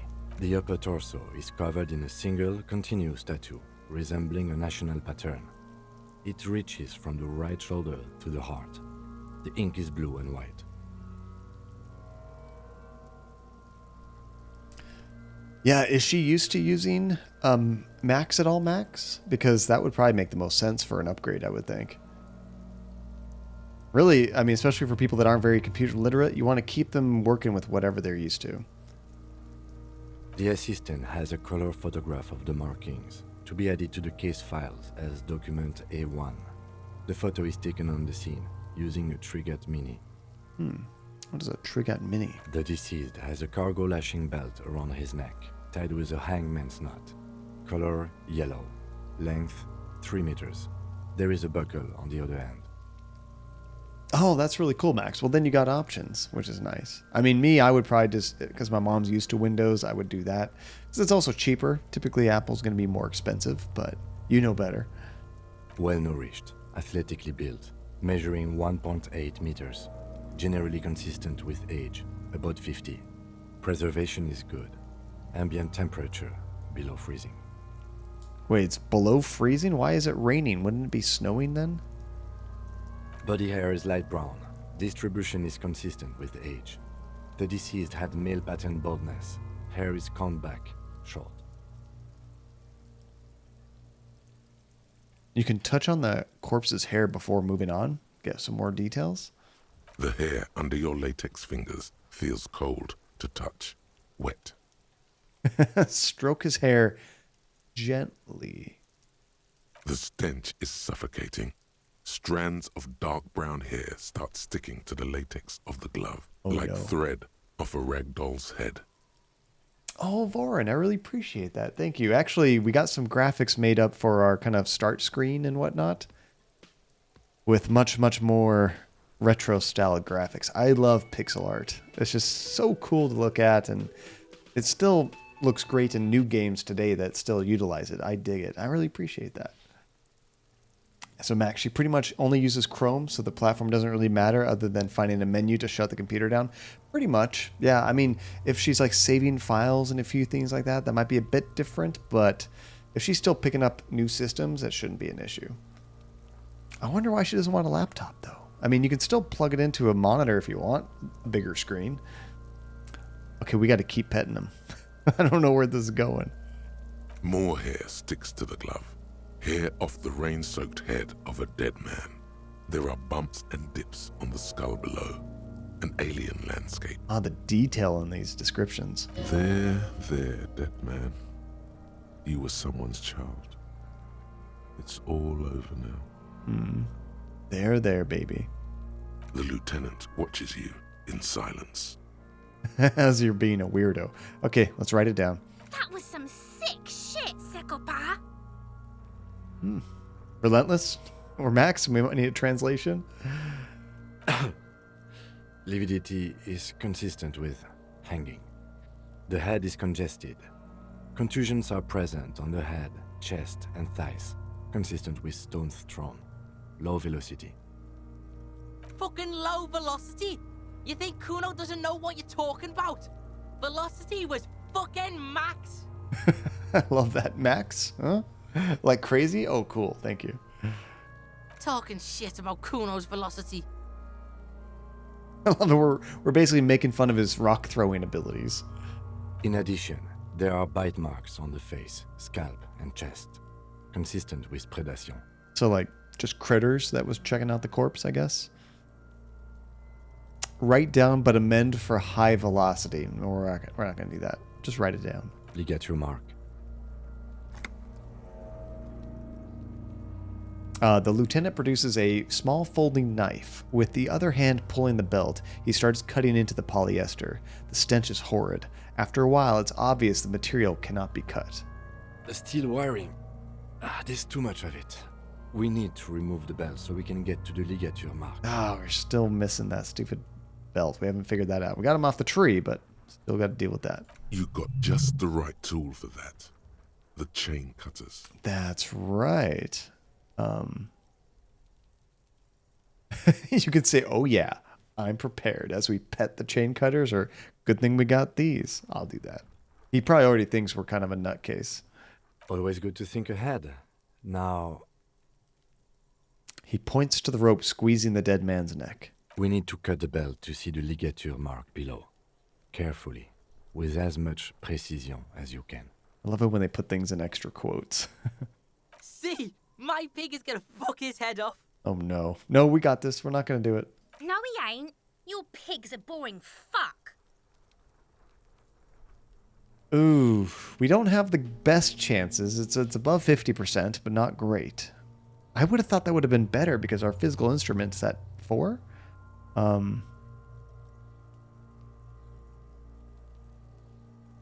Let's look for a good spot to cut. Let's do that first. Maybe increase our chances. Ignore the kids. The belt is equally tight around the whole circumference of his neck, swelling over the edges like white bread rising from the east. Ew. Okay, so it's not going to be easy to cut this. That probably didn't help us at all. I'm just going to go for it. Fingers crossed. I think if we talk to the kids, it's going to like psych us out and we'll have a harder time doing it. Please, come on, baby. Roll those dice. You jam the cutters right under the knot. That seems like a smart idea. Yeah, somewhere there. Already they're buried deep in the man's flesh. Then you rotate them to get a better hold. Then...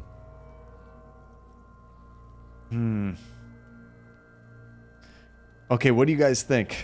I'll let you guys vote on what you guys want to do. I already screwed up that roll, so we're either going to make it worse or maybe we can help it a little bit. I'm going to let you vote. You guys got to choose on the screen if you want to rotate some more, enough cut some, or let me know. I'm not sure what that third option will do. You guys have 10 seconds.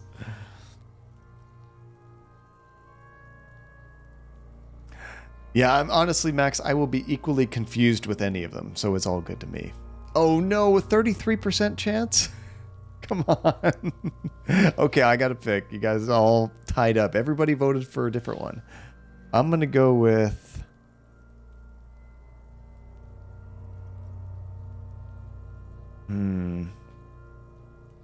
It's already buried deep in the flesh. Let's go with... let's rotate some more. Rotate a little bit more.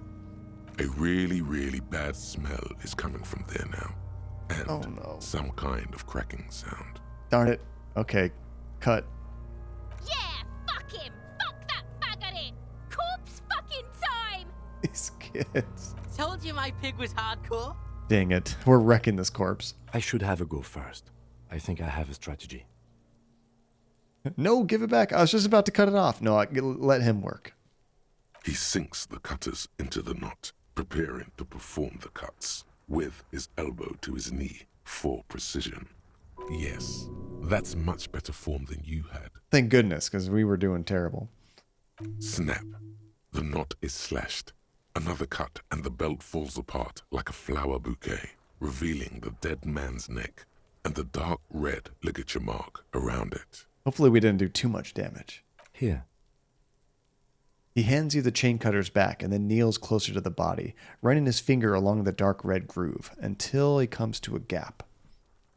The rope rises to a point, leaving a gap in the ligature mark. The suspension point is in the back of the neck, on the nape. As it ought to. This is where its grip on the curdled meat is gentlest, pulling up. It's so gross the way they do that. It reminded you of when someone trolled the Papers, Please devs and put in Reva... I wanted to destroy that. Perspelu? Really? Yeah, they got him pretty good then. Hemorrhaging is observed on the skin, above and below the ligature mark. The mark is well pronounced, consistent with a drop from 1 or 1.5 meters. Let's jot that down. Chest is intact. Normal contour. Abdomen is protuberant. Pelvis intact. Genitalia... No! Let's get up and see! He pulls down his underpants. I fucking knew it! This is clearly what they've been waiting for, ever since the autopsy began. The lieutenant is trying to make it as boring as possible. Genitalia is male and unremarkable. No evidence of injury. Yeah, unremarkable. Why you gotta put him down when he's dead? Come on. Does it look like he was enjoying his moment of death? That's right, because we could tell from his face that it looked like he was enjoying it or something, right? Let's ask that. Ah, yes, your hunch before. We can have a semen analysis requested from processing, if that's what you meant. Yes, processing, science. That's what I meant. Just write down that we request an analysis. The corpse with his pants down does not have an opinion on the subject. All he has is genitals and a deathly odor. Let's see, they were asking for names for the people, so Finnish decided to go troll mode. Man, they got him pretty good. I'm surprised they didn't Google that first, just to be sure, you know? Let's inspect these genitals. The dead man's penis is average-sized, congested from the downward collection of blood. The testicles are uneven in length, hanging underneath. The genitalia is greenish. Marbling is present around the crotch. Relentless. You get so many of those classic ones from these games. I love it. You should touch it. No! Why electrochemistry?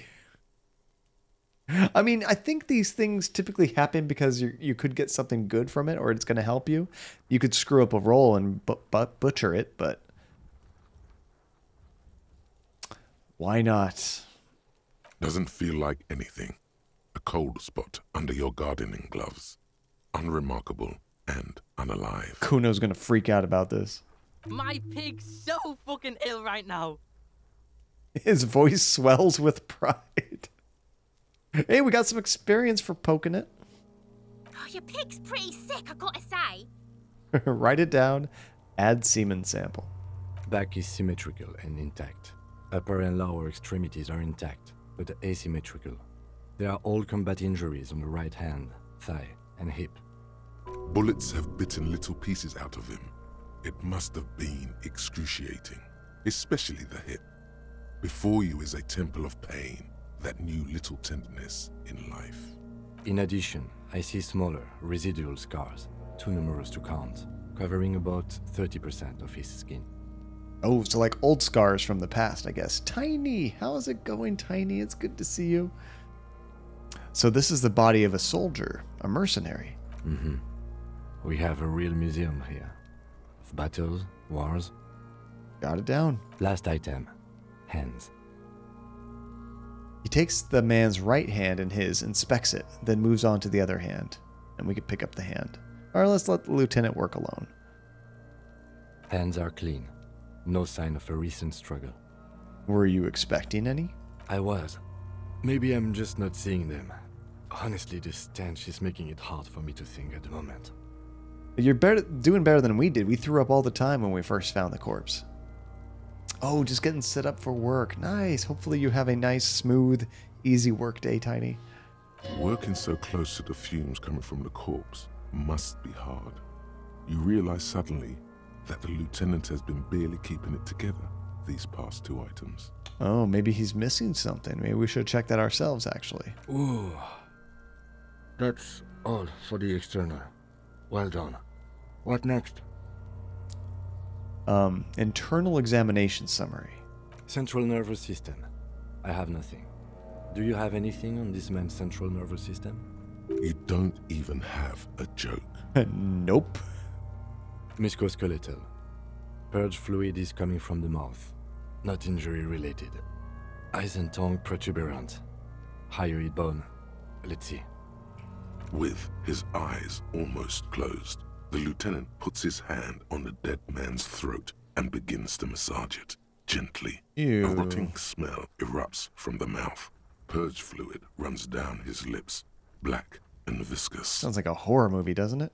Yeah, jack that fucker off! It's his throat. The hyoid bone is fractured.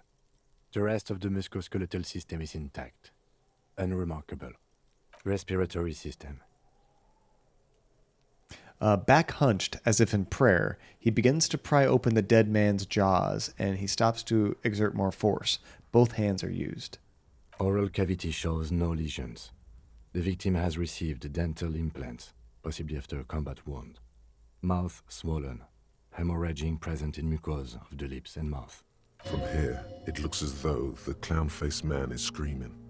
The tendons of his jaw are torn apart, hyoid ripped from the force of the lieutenant's hands. Let's look inside that mouth. Those kids are ridiculous, aren't they? No scream, no sigh of relief rises from the darkness inside. It's humid there, sickly sweet air, unlike anything living. You feel like you're about to throw up again, straight in that mouth of his. Don't do that. You'll ruin the evidence. No, you don't. You can keep it in. You can keep anything in. Well, we succeeded that pain threshold, so maybe we should look deeper inside. You manage to suppress the contractions trying to enter your stomach. All it takes is concentration. Through it, you see nothing but darkness. More meat and darkness. It would have been nice to find something. There are ancient mysteries down there, Kobo. Ask me later. Wait, why is it all in caps? Is that like the guy we were talking to earlier, the big dude we kicked? Hemorrhaging present in mucus. Hepatobiliary, NA. Wait, I don't have anything? Are you a hepatobiliary expert? He looks at the corpse's stomach with a mixture of tiredness and disgust. I don't think so. Neither am I. And so you went AFK and heard you can keep anything in. And then John being like, maybe we should take a look deeper inside. Yep. And that's it. That's it. All right, NA. Same for toxicology and serology, NA. Let's just go with what he's saying, NA. Cardiovascular. The body exhibits heavy lividity. Blood has gathered in the hands, feet, and neck. Hypostasis is visually consistent with a hanging. Write it down. Gastrointestinal. He breathes a sigh of approaching relief. This is the last field on the list. He looks around to the ground, the pool of feces there. Digested semi-solid food in stomach. Voila. He touches the corpse's bloated lower abdomen and briefly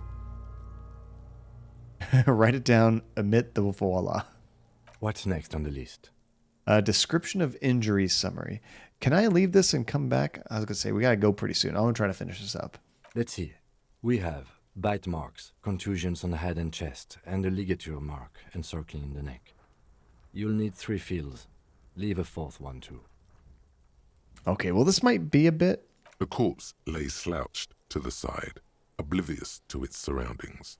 Let me see the if we field autopsy form describes his state in 3 parts. I'm hoping I can leave this and come back, because I didn't realize this whole scene was going to be like a 30-minute thing, so we have to get going. I'm thinking we can just restart it by clicking on that again, hopefully. Okay, so let's do a quick save here, guys. And sadly, I got to get to bed. Stupid work, responsibilities, things like that. Okay, let's do a brand new save. Now it says, if I do a new one, it says new save there. I think that'll do one, but it says, are you sure you want to redo it? There we go. Okay, I think we got it. It's getting close to be, I think, time for everybody to go to sleep. It says everyone's in bed by, I said like 200 hours or something. So we're getting pretty close there. What a wild game. It's getting gross, all this autopsy stuff.